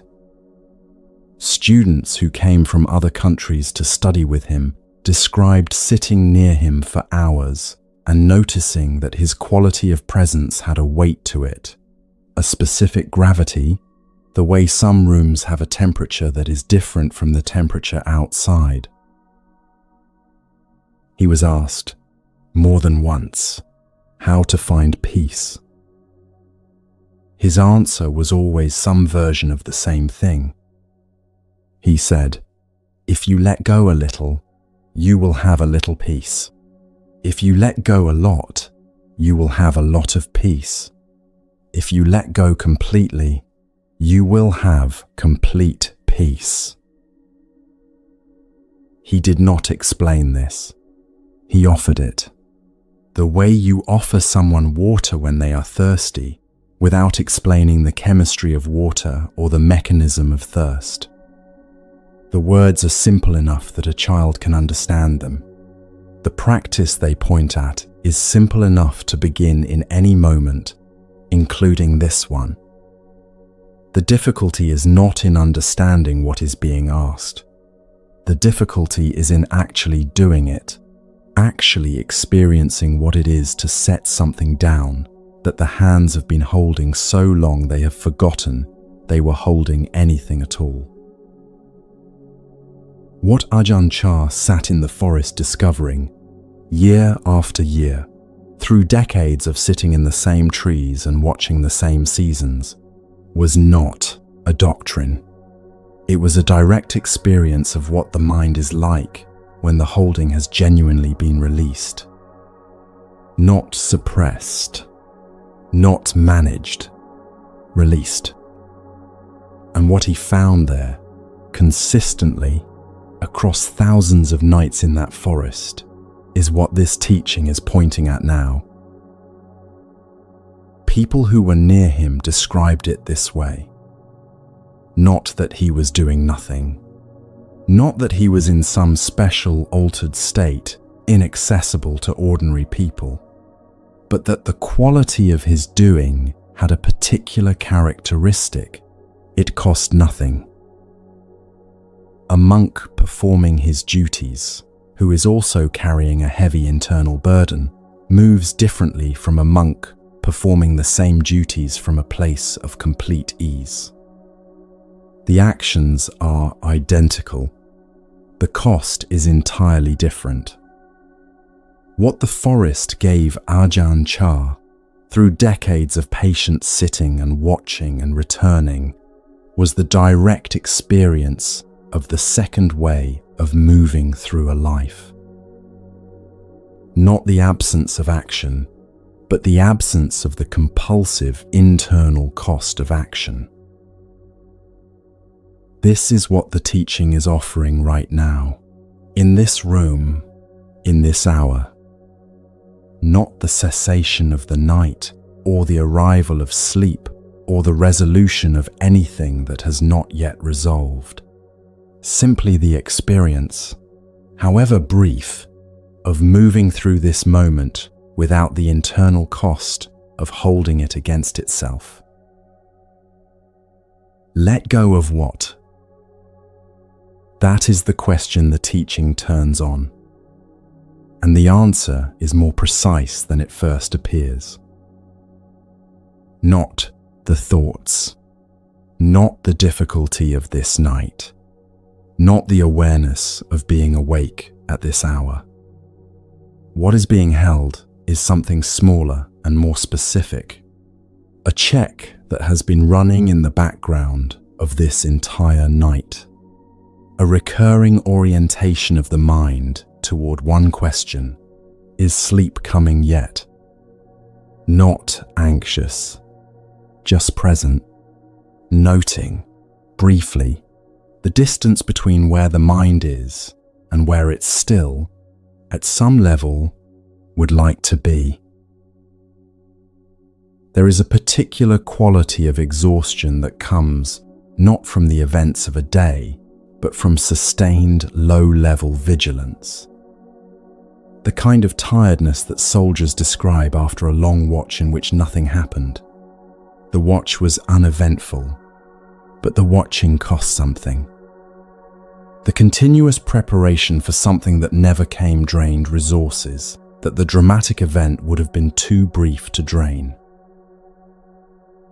Consider the difference between a person sitting quietly in a chair and a person sitting quietly in a chair while also waiting for a phone call they are not sure will come. From the outside, both people look the same. Inside, they are having entirely different experiences. One is simply sitting. The other is sitting and waiting, which is a fundamentally different activity even when no outward sign of the waiting is visible. The waiting uses something. It keeps a part of the attention permanently allocated to monitoring for the thing that has not yet happened. Sleep that is being waited for, checked on, and assessed is sleep that is being made harder to arrive. The monitoring is the last thing standing between this body, in this bed, in this hour, and the deeper settling that has been approaching all night. The Buddha described this kind of mental activity with a precision that is still useful. He said, when the mind is reaching toward a state it does not currently have, consciousness finds a foothold in that reaching and continues from it. When the reaching stops, consciousness loses its foothold. The disturbance does not need to be fought. It needs only to be deprived of what was sustaining it. What was sustaining it was the project of sleep. Let the project be set down now. Not abandoned, not resolved. Simply set down the way you would set down a bag you have been carrying and stand for a moment without it, feeling the difference between the carrying and the not carrying. The bag is still there, the weight is still there, but the cost has stopped. Equanimity is on the other side of this setting down. The tradition has a word for it, upekkha, equanimity, and it is the most misunderstood of all the qualities the tradition cultivates. Most people hear equanimity and think detachment, a kind of not caring, a retreat from the difficulty into something cooler and more remote. Upekkha is not indifference. It is the opposite of indifference. It is a very full and very present contact with what is happening, without the overlay of needing what is happening to be something other than what it is. There is a particular quality of forest stillness that has nothing to do with the absence of sound or movement. Forests at night are full of both. What they have, what Ajahn Chah sat inside for decades, is the absence of self-consciousness. Nothing in the forest is aware of itself in the way that makes self-awareness a burden. The rain is not worried about being rain. The owl is not monitoring its own hunting. Each thing is simply engaged in what it is, without the additional layer of watching itself be engaged. This room, right now, is the same kind of place. The breath is moving, the body is resting, the mind is producing thoughts, the way the forest produces sounds. And you are here, simply here, without needing this moment to be a different moment in order for you to be present in it. Feel what that is like, not as an idea, as a physical fact in the body. The body that has been carrying the project of sleep feels different from the body that has set the project down. The breath that has been breathing alongside a monitoring mind breathes differently from a breath that is simply breathing because breathing is what the body does. There is a particular quality of the chest when the monitoring stops, a settling, the last fraction of held readiness releasing, not because anything has been achieved, because the achievement has been given up. Ajahn Chah sat in his forest knowing exactly this quality of physical ease. Not the ease of comfort or the ease of having gotten what he wanted. The ease of having stopped requiring the moment to be different. The ease that is available in any moment, in any circumstance, when the demand is withdrawn. Even in a difficult night, even here. The thoughts moving through the mind right now are clouds. The sky does not become anxious about the clouds. The sky is present before the clouds arrive, present while they pass through, and present after they have gone. The clouds do not change the sky. They change only in the sky. You are the sky in this image. The thoughts about tomorrow are clouds. The thoughts about whether sleep will come are clouds. The thought that just arrived, whatever it was, is a cloud. It arose. It will pass. You are not the thought. You are the awareness in which the thought arose. This awareness has been here through this entire night. Through every moment of difficulty and settling and story and practice, there has been something in which all of it was happening. Something that was not disrupted by the difficulty or changed by the settling or consumed by the stories. Something that has simply been here, open and continuous, the way the sky is continuous through weather of every kind. Rest in that awareness now. Not by finding it. It is already here, simply by stopping the search for it. The awareness that has been present through this entire night does not need to be located. It is what is doing the looking. It cannot find itself the way an eye cannot see itself. It can only be what it is.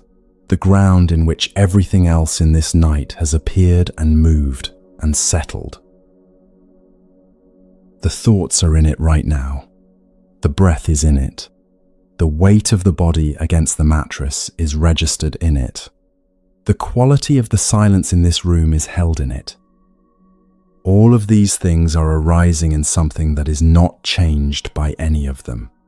The way the forest holds the rain without becoming rain. The way the sky holds the cloud without becoming cloud. What you are, at the most fundamental level the tradition could reach, is this awareness.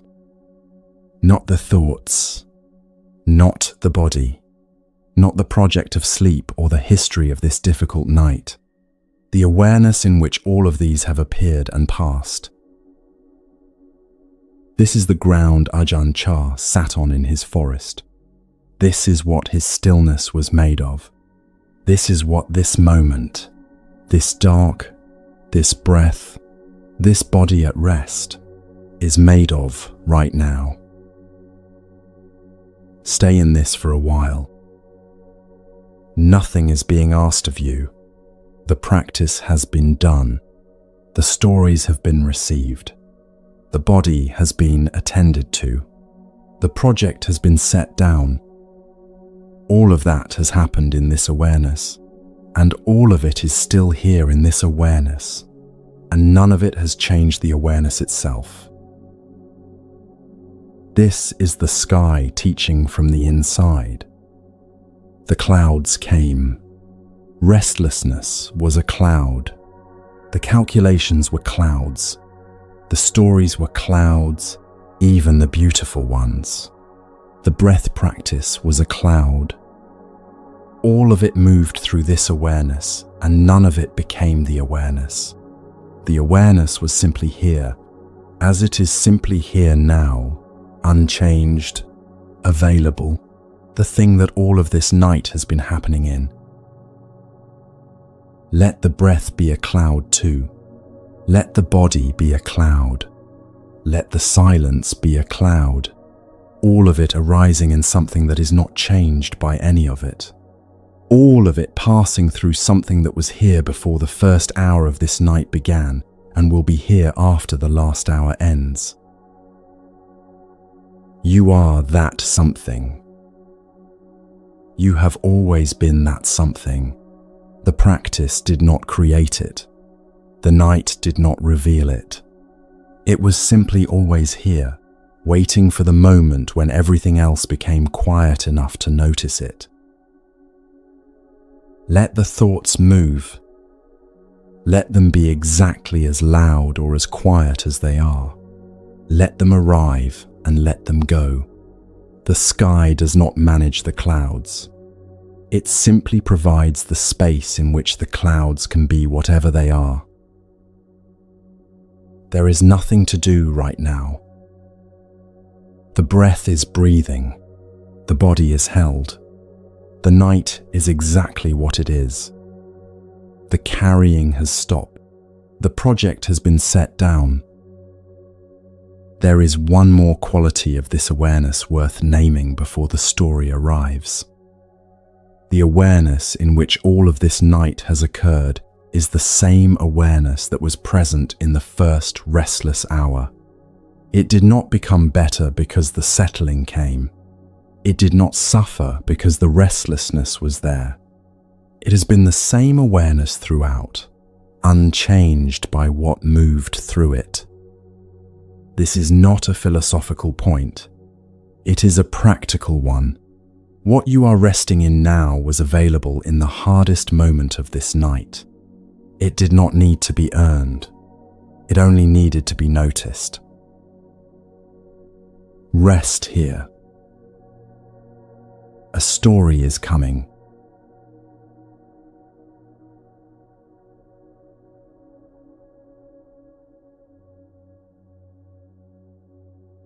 His name was Dhamma. He was a monk of unusual gifts. The Vinaya, the oldest record of monastic discipline in the tradition, describes one of them plainly. He could generate light from the concentration of his mind. Not lamplight, not firelight, something that arose from the quality of his attention itself. When the monastery needed someone to lead the monks to their meditation places through the forest at night, Dhamma went without a torch. He walked ahead. The light moved with him. The other monks followed. He did not navigate by what he could see. He navigated by what he was. This is not a metaphor. The Vinaya records it as a practical fact about a specific monk performing a specific function in a specific monastery. Dhamma led monks through dark forest paths, and the light that made this possible came from the quality of his concentration. What the tradition is pointing at through this account is something it returned to from many directions across many centuries. A mind of sufficient depth does not require external conditions in order to function clearly. The monk who needs perfect quiet to meditate will not meditate. The monk who needs a comfortable seat, good health, agreeable weather, no distractions, that monk will find the conditions rarely right and the practice rarely happening. Dhamma walked in darkness because the practice did not depend on the light. This is also what this night has been teaching. Not through explanation, but through the simple fact of what has happened in these hours. The restlessness came. The practice continued. The difficult thoughts arrived. The practice continued. The conditions were not ideal. The practice continued. And now, deep into the final watch, here you are. Not because the conditions improved, because the presence that has been meeting the conditions has been gathering, very quietly, toward exactly this quality of stillness. Stay with that for a moment before moving on. The room you are in right now is dark. You have been in this darkness for hours. In the early part of the night, the darkness felt like an obstacle, something between you and sleep, something the mind was trying to see through. Now the darkness is different. It has become familiar. It has become, over the course of this night, simply what is here. The darkness of this room has been changing all night, in a way that has nothing to do with the room. A darkness encountered by a mind in the grip of restlessness is a different experience from the same darkness encountered by a mind that has set the restlessness down. The darkness has not changed. The quality of presence meeting it has changed. This is what Dhamma's story is demonstrating. The conditions of the environment are constant. What changes is the nature of the being moving through them. Earlier tonight, the dark felt like something to get through, a period of time to survive until morning. Now, it feels like something else. Not comfortable exactly. Something more basic than that. The dark feels like what is here. And what is here, with the reaching stopped and the project set down and the body attended to and the practice done, turns out to be enough. Listen to it. Not for something in particular. The way Dhamma walked without looking for the path, simply present, the attention gathered, the light of that gathering making the way clear. Listen the way stillness listens, without agenda, without waiting for something to arrive. What does the room sound like when you stop expecting something to happen? There may be sounds you have not noticed until now.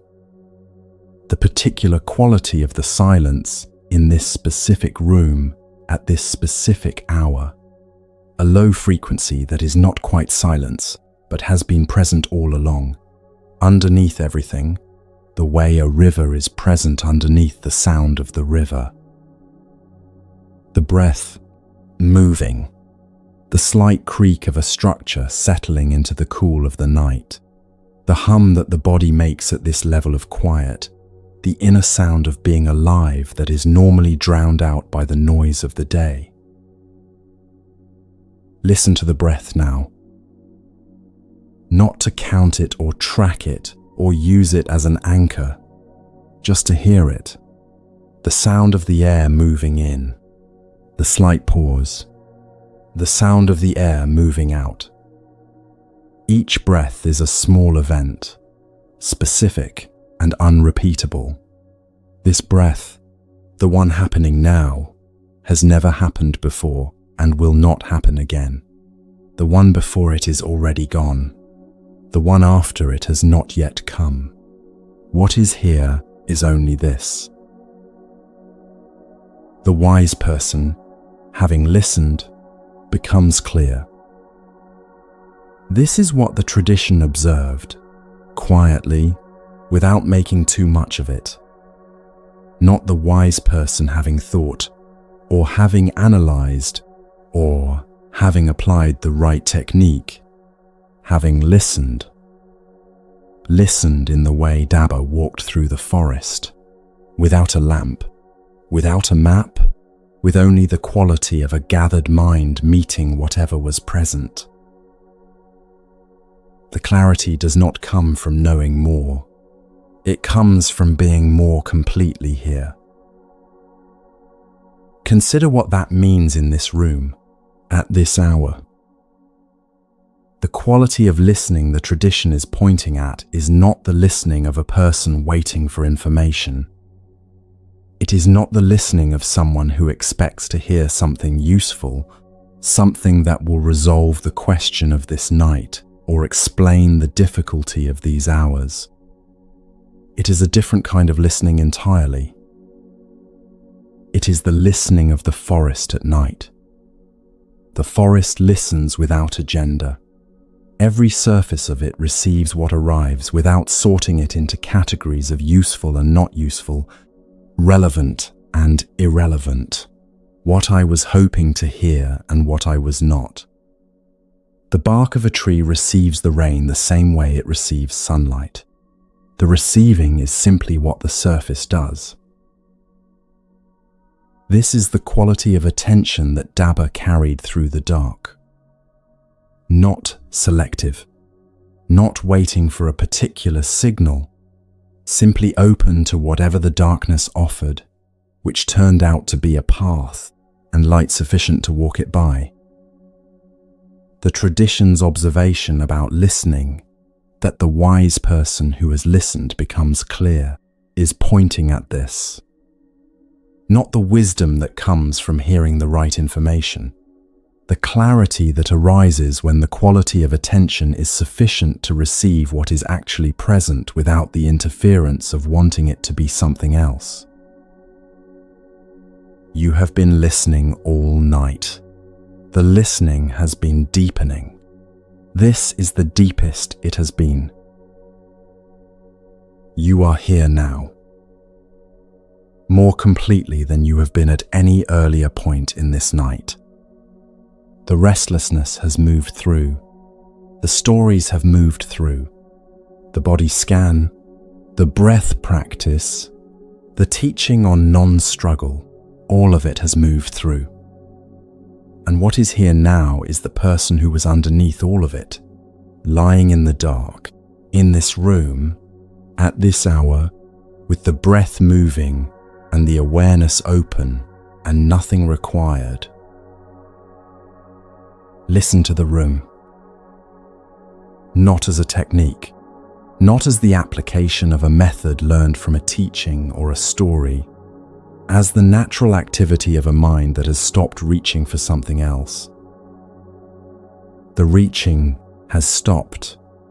That space where the reaching was, that background hum of monitoring and checking and assessing, is quiet now. And in its place is simply this: a room, a body, a breath, a darkness that has become familiar. What fills that space is not silence exactly.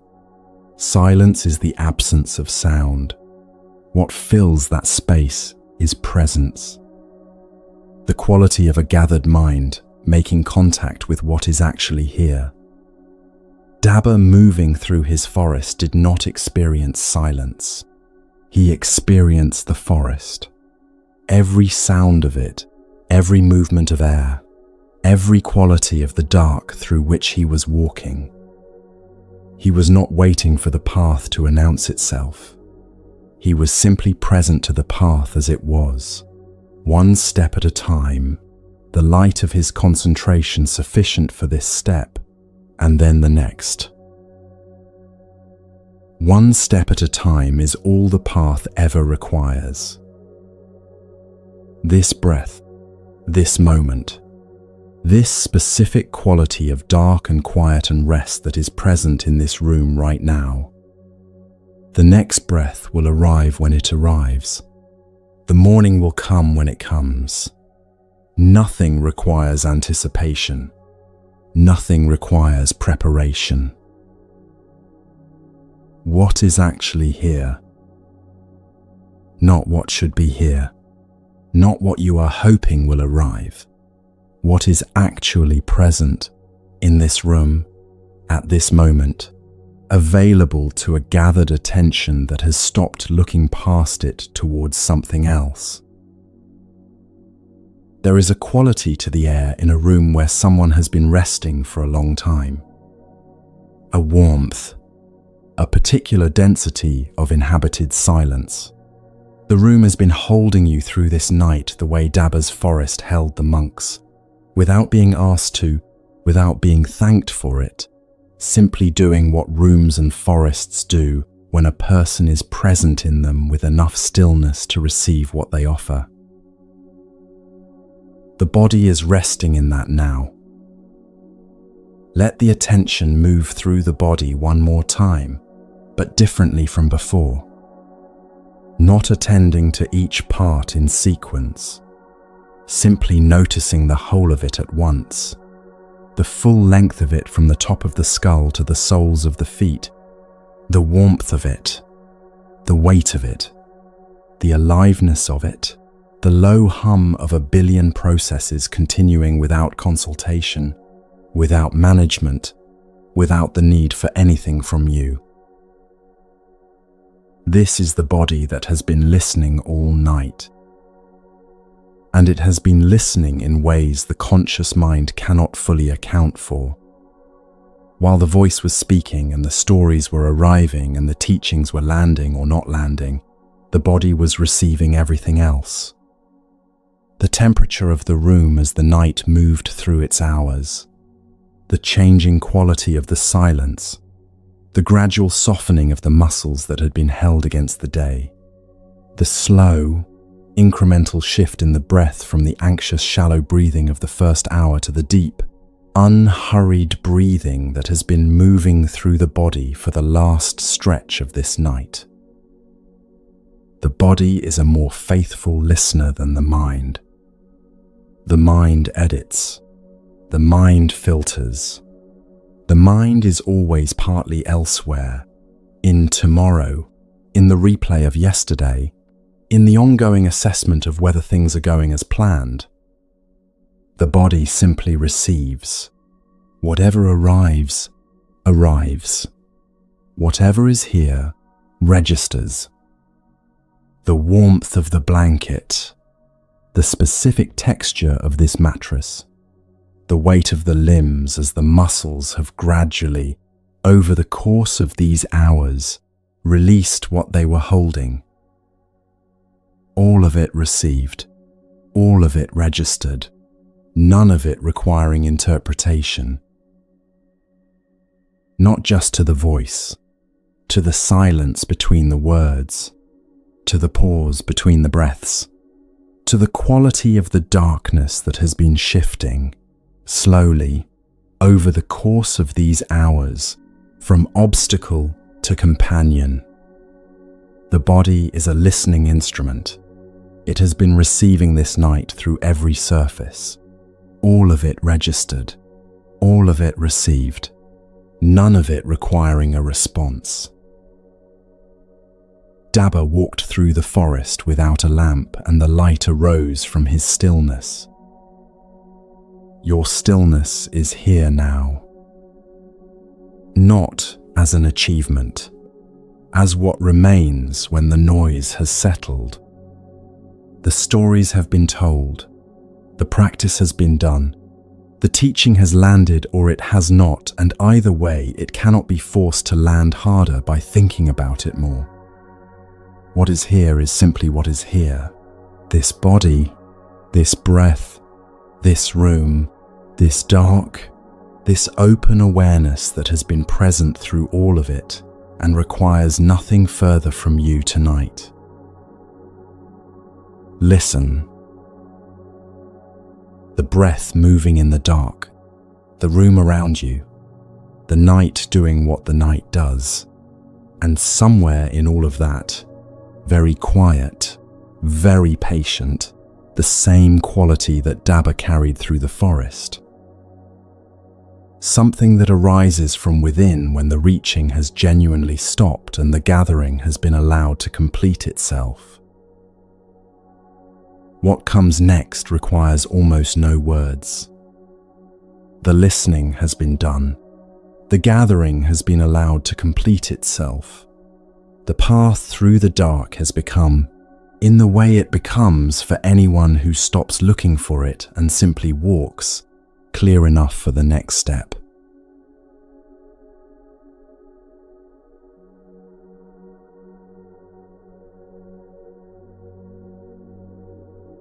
The breath is slower now.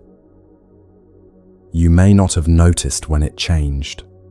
Somewhere in the last hour, without being asked, the breath found a different pace. Longer, quieter, the body deciding on its own that this was the pace appropriate to where it had arrived. The body knows where it has arrived. It does not know this the way the mind knows things, through reasoning or recognition or the comparing of the present to a memory of the past. The body knows the way an animal knows, through the direct registration of its own state.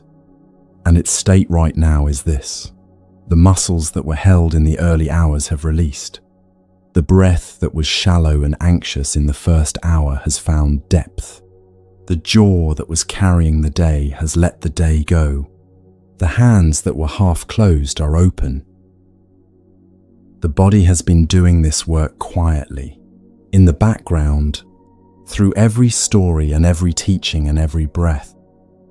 The settling was happening whether or not it was noticed. The body does not require an audience for its work.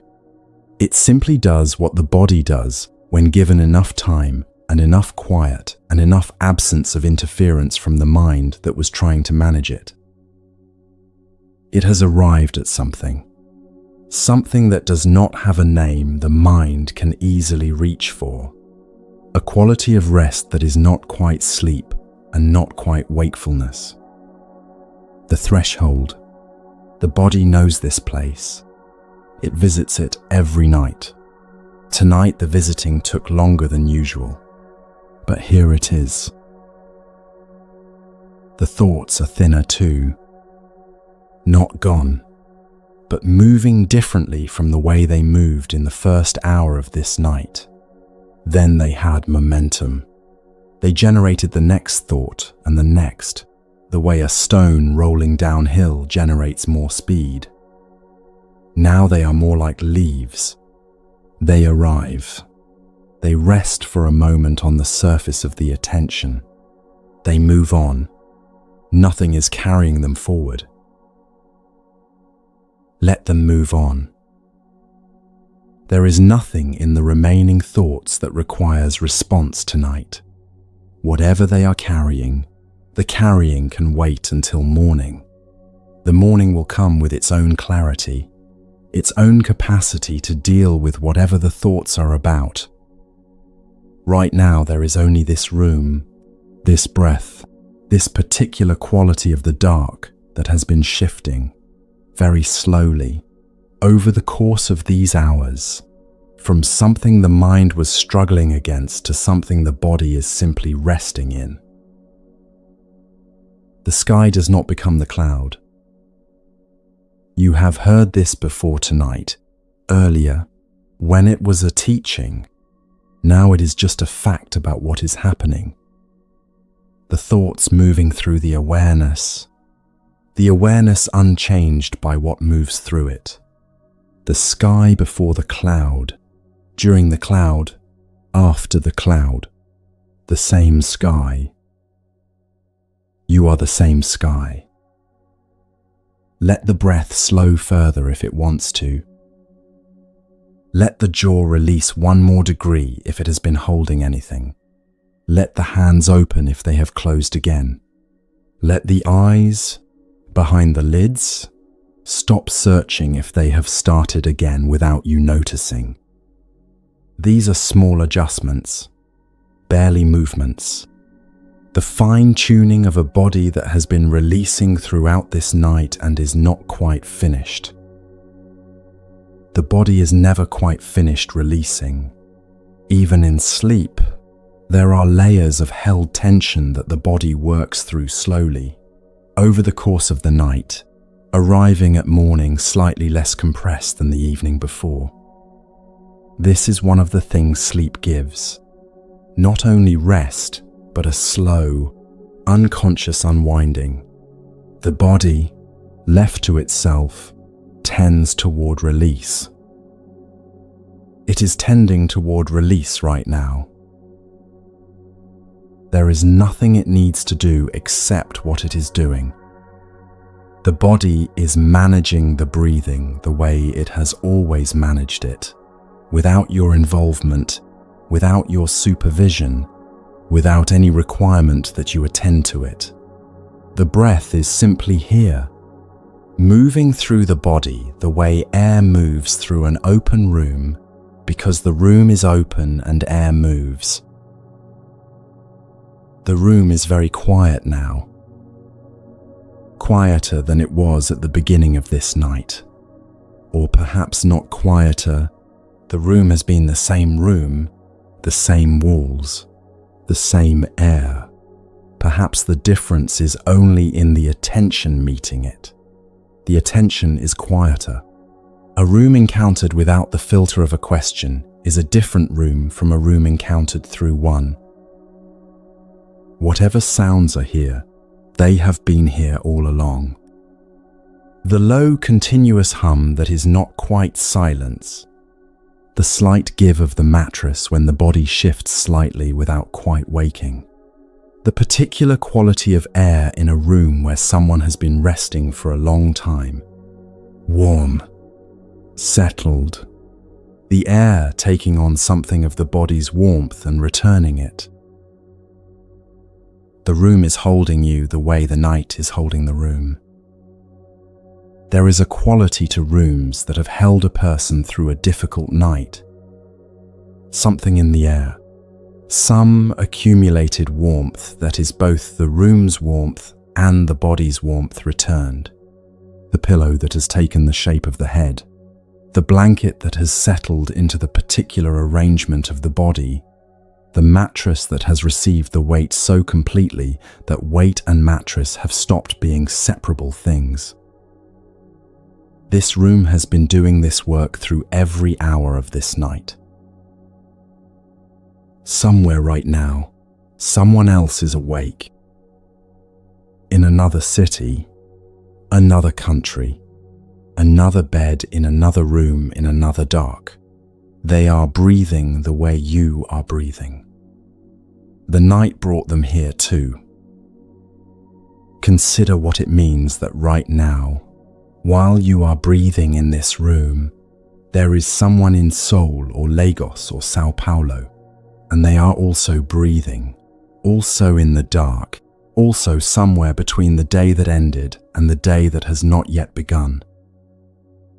They did not choose to be awake at this hour any more than you chose it. The night brought them here too. The breath moving in their body is the same breath in the sense that matters.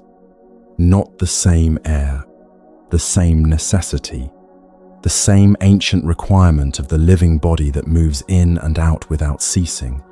Whether the person attached to it is at peace or in difficulty, whether the night has been long or short. The night holds them too, not as a plan, simply as the fact of what is. Other bodies breathing in other rooms at this same hour. A fact so ordinary it disappears into ordinariness, visible right now only because the reaching has stopped and the ordinary has room to be what it is. You are not alone in this. This is the simple truth of what the oldest teaching in this tradition pointed at when it described the interconnection of all things. Not a mystical claim, not a cosmic purpose, The plain fact that at any hour of any night, across the surface of this planet, there are people in the dark, breathing, moving through the same quality of hours, arriving at the same quality of stillness when the hours have done what hours do. Their breath moving, yours moving, the same night. Let the images go now. If any arrived during these hours, any quality of landscape or light or space that the settling mind produced, let it dissolve. What is underneath the images is simpler. The bare fact of this body, in this room, in this dark. This body, this breath, this dark. The thoughts that remain are very thin. Thin the way early morning mist is thin, present but not substantial, moving through the awareness without catching on anything, without requiring response, without generating the next thought. The last movement of a mind that has been active for a long time and is, at last, running out of things to do. Let them finish. There is nothing in them that needs to be held. The tradition has an understanding of this moment, the end of the practice period, when the formal structure dissolves and what remains is only the quality of what the practice has produced. Trust that what was real will remain without being held, the way the flavor of something eaten remains in the body without being gripped. What this night has given is real. It does not need to be held. The mind that was here at the beginning of this night is not quite the same mind that is here now. Not transformed, not enlightened, simply different in the way things are different after a long night of being present to themselves. Something has settled that was not settled at the beginning. Something has been seen that was not visible at the beginning, not through effort, through time, through the simple willingness to stay. What the oldest texts call the luminous mind is not something produced by practice. It is what is present when the noise has moved through. The noise moved through tonight. The restlessness was real and it moved through. The difficult hours were real and they moved through. The stories came and moved through. The teaching came and moved through. All of it moved through. What is here now is what was here before any of it arrived. Not dramatic, just clear. The way a room is clear when the furniture has been moved and the floor can be seen. The floor was always there. The furniture was real, but the floor is what it all rested on, and the floor now is visible. The oldest teaching in this tradition about the nature of the mind is a single observation, made without elaboration, offered without instruction. It says, the mind is luminous, and then it is defiled by adventitious defilements.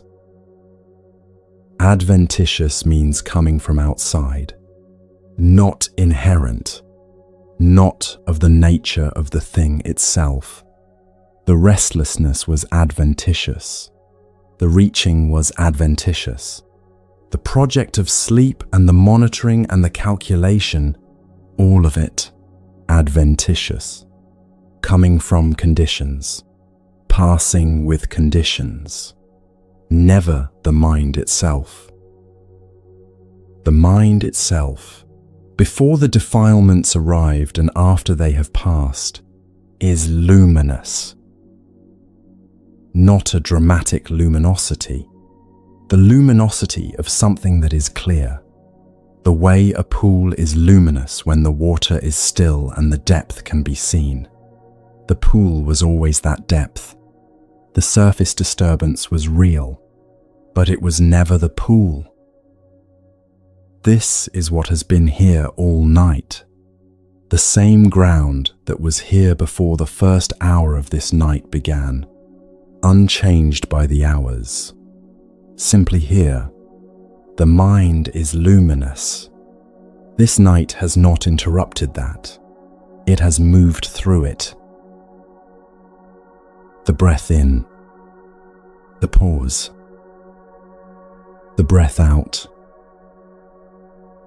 The body at the threshold now, not asleep, not the wakefulness of the early hours, something in between, in the way that dawn is between night and day, neither one yet and something entirely itself.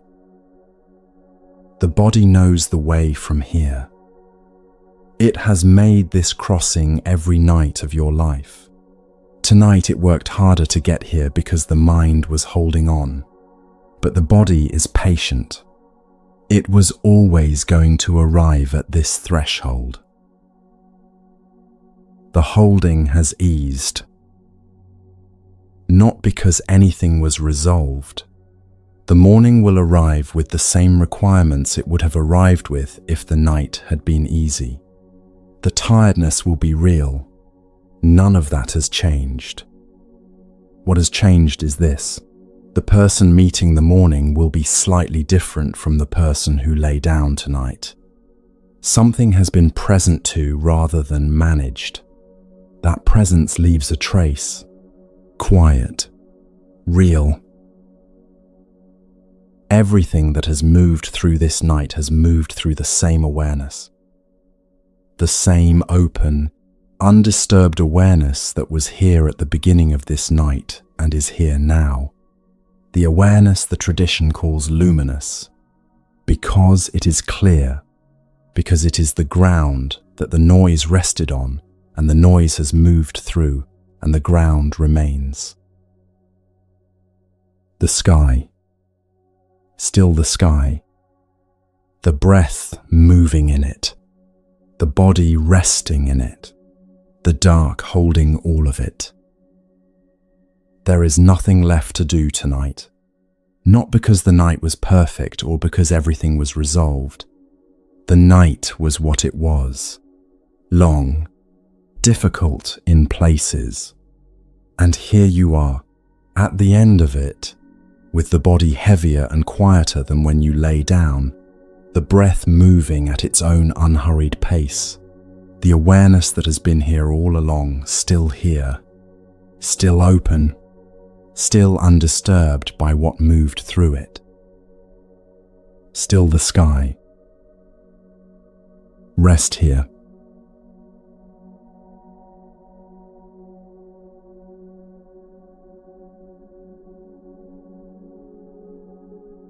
The oldest teaching in this tradition on loving kindness ends with someone lying down. Not sitting in formal meditation, not standing in prayer, lying down. The text says it plainly, whether standing, walking, sitting, or lying down, for as long as one is free from drowsiness, one should sustain this recollection. This is called a divine abiding. A divine abiding. Not a difficult practice for advanced practitioners. Not a technique requiring special conditions. Something available to a person lying in a dark room at this hour, with the breath moving and the body heavy and the mind somewhere between wakefulness and sleep. That is you, right now. The practice that comes now is the oldest closing gesture the tradition knows. The Karaniya Metta Sutta describes it precisely. A practitioner lying down, extending goodwill. Not toward the universe, not toward all beings in the abstract way of a formal practice. Toward the being that is here, the body that is in the bed, the mind that has moved through this night. Toward this, specifically, with the same quality of attention that has been moving through the whole of this night, careful, unhurried, without demand. The tradition calls this practice a divine abiding, not because it requires the divine, because it is the best quality of mind the human heart can inhabit, the quality of wishing well, genuine goodwill extended toward a being simply because that being is alive and present and, like all living beings, susceptible to suffering and deserving of ease. Tonight, the being receiving this is you. The practice that comes now is the simplest thing the tradition offers. 4 phrases, directed toward yourself, not because the self is the most important being, but because at this hour, after this night, you are the being that is here. The being that has been present through all of this. The being that lay down with the restlessness and stayed through the settling and listened to the stories and followed the breath and set the project down and arrived at this particular quality of the dark. This being deserves what the tradition offers. May you be safe. The phrase is very old, older than any written form of it. Human beings have been extending this wish to other human beings, and occasionally to themselves, for as long as there have been human beings capable of wishing anything at all. The wish for safety, for the being to remain unharmed, for the night to be a night in which nothing terrible arrives. This night has been this. Nothing terrible arrived. The restlessness was real, but it was not dangerous. The difficulty was real, but it was survivable. The hours were long, but they ended. Or they are ending. Or they are arriving at something that feels less like conclusion and more like arrival at something that was always here waiting. Let that arrive. May you be well. The body that has been through this long night, the mind that has been through it too, the restlessness and the settling and the long middle hours, may they be well. May what is tired in them find rest. May what is tense in them continue its releasing. May what is held in them be allowed to set itself down. May you be at peace. At peace, not in the sense of all difficulty resolved, all questions answered, all conditions made favorable. At peace in the older sense, the peace of a being that has met its night honestly and is still here, still breathing, still present. The peace that the tradition calls a divine abiding, not because it requires the divine, but because it is the best the human heart can offer. May you be free. Free from the suffering of the long hours, free from the reaching that has been the night's main effort, free from the need for this moment to be any different from what it is, free in the simple sense of a person who has put down what they were carrying and stands, for a moment, without the weight of it. May you be safe. The phrases have been received however they were received, with warmth if warmth was available, with neutrality if that is what was here, with tiredness if the night has produced mostly tiredness. The tradition does not require a particular quality of reception. It only offers the phrases. What the body does with them is the body's own work, happening below the level of intention or management. Something in the body has been receiving. The chest that received the first phrase and shifted slightly. The hands that were perhaps not quite open before the phrases began and are perhaps slightly more open now. The jaw that was carrying some last residue of the day and has, With the phrases, released it. Small things, almost invisible, the kind of things that only become visible in retrospect, when a person wakes in the morning and finds themselves slightly less compressed than the evening before and cannot account for the difference.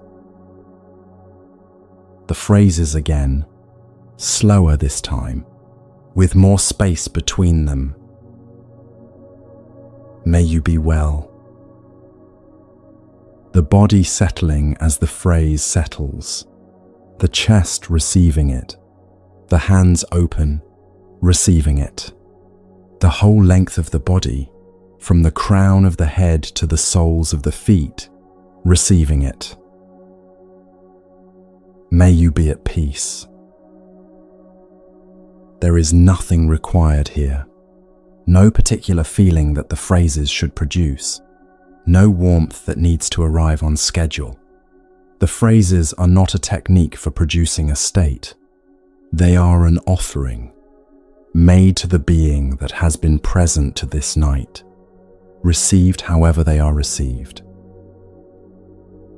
May you be free. Tonight that being has done what it was asked to do. It stayed. It listened. It breathed. It let the restlessness move through without being destroyed by it. It received the stories. It set the project down. It arrived here, at this threshold, at this quality of quiet, with the breath moving and the awareness open. May you be at peace. It deserves this. There is a quality in the tradition's understanding of loving kindness that distinguishes it from other forms of kindness or care. Most forms of kindness are conditional. They are offered to beings who deserve them, who have earned them, who are related to us in ways that generate obligation. The tradition's metta is different. It is offered to any being simply because that being is alive. Because being alive involves suffering. Because being alive in a body that gets tired and a mind that gets restless is difficult, and difficulty deserves ease. You are alive. This night has demonstrated that in ways that are sometimes uncomfortable. The difficulty was evidence of aliveness. The restlessness was evidence of a mind that is still working, still engaged, still present to what is happening even in the dark hours of the night when presence is hardest. You have been fully present. Not as a reward, not as something earned through the successful completion of a difficult night, simply as what the tradition offers to any being that is present, to any being that is here, in a body, breathing, at this hour, meeting the night that is given to it with whatever capacity it has. The phrases one more time, very slowly, with long spaces. May you be safe. May you be well. May you be at peace. May you be free. The practice has been practiced. The night has been met. Whatever sleep comes or does not come tonight, the practice is complete.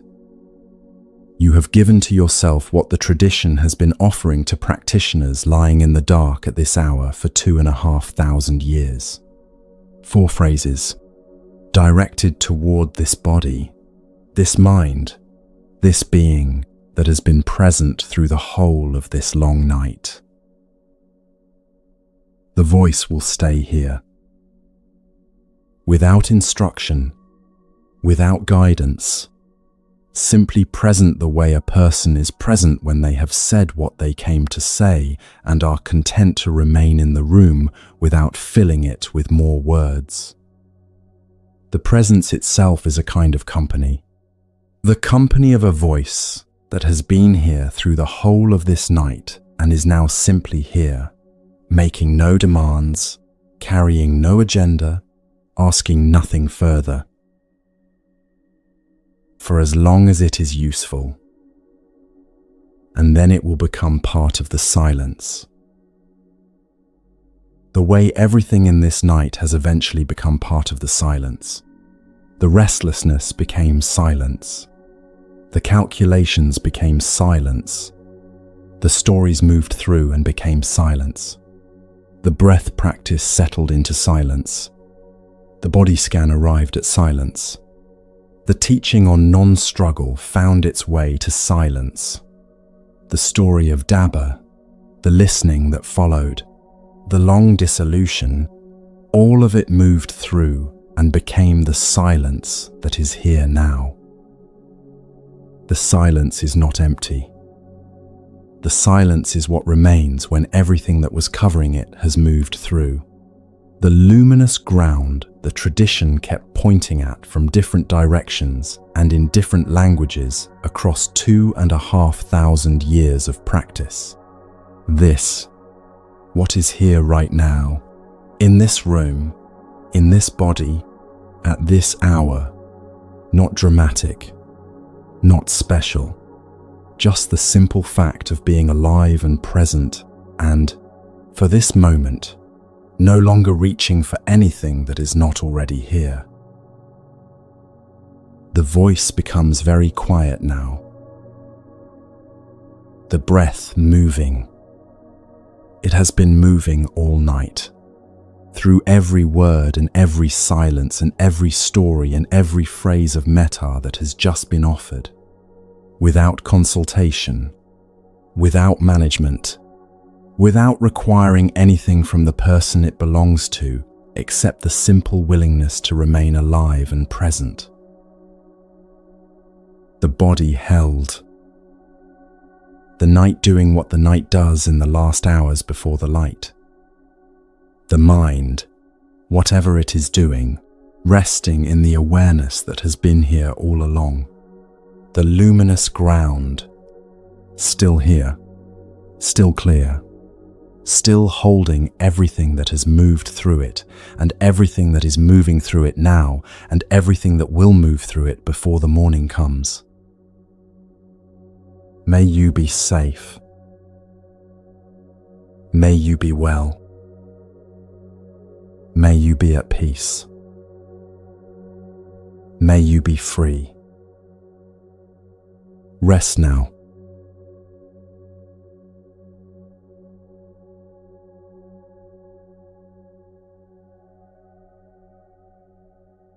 The breath is still moving.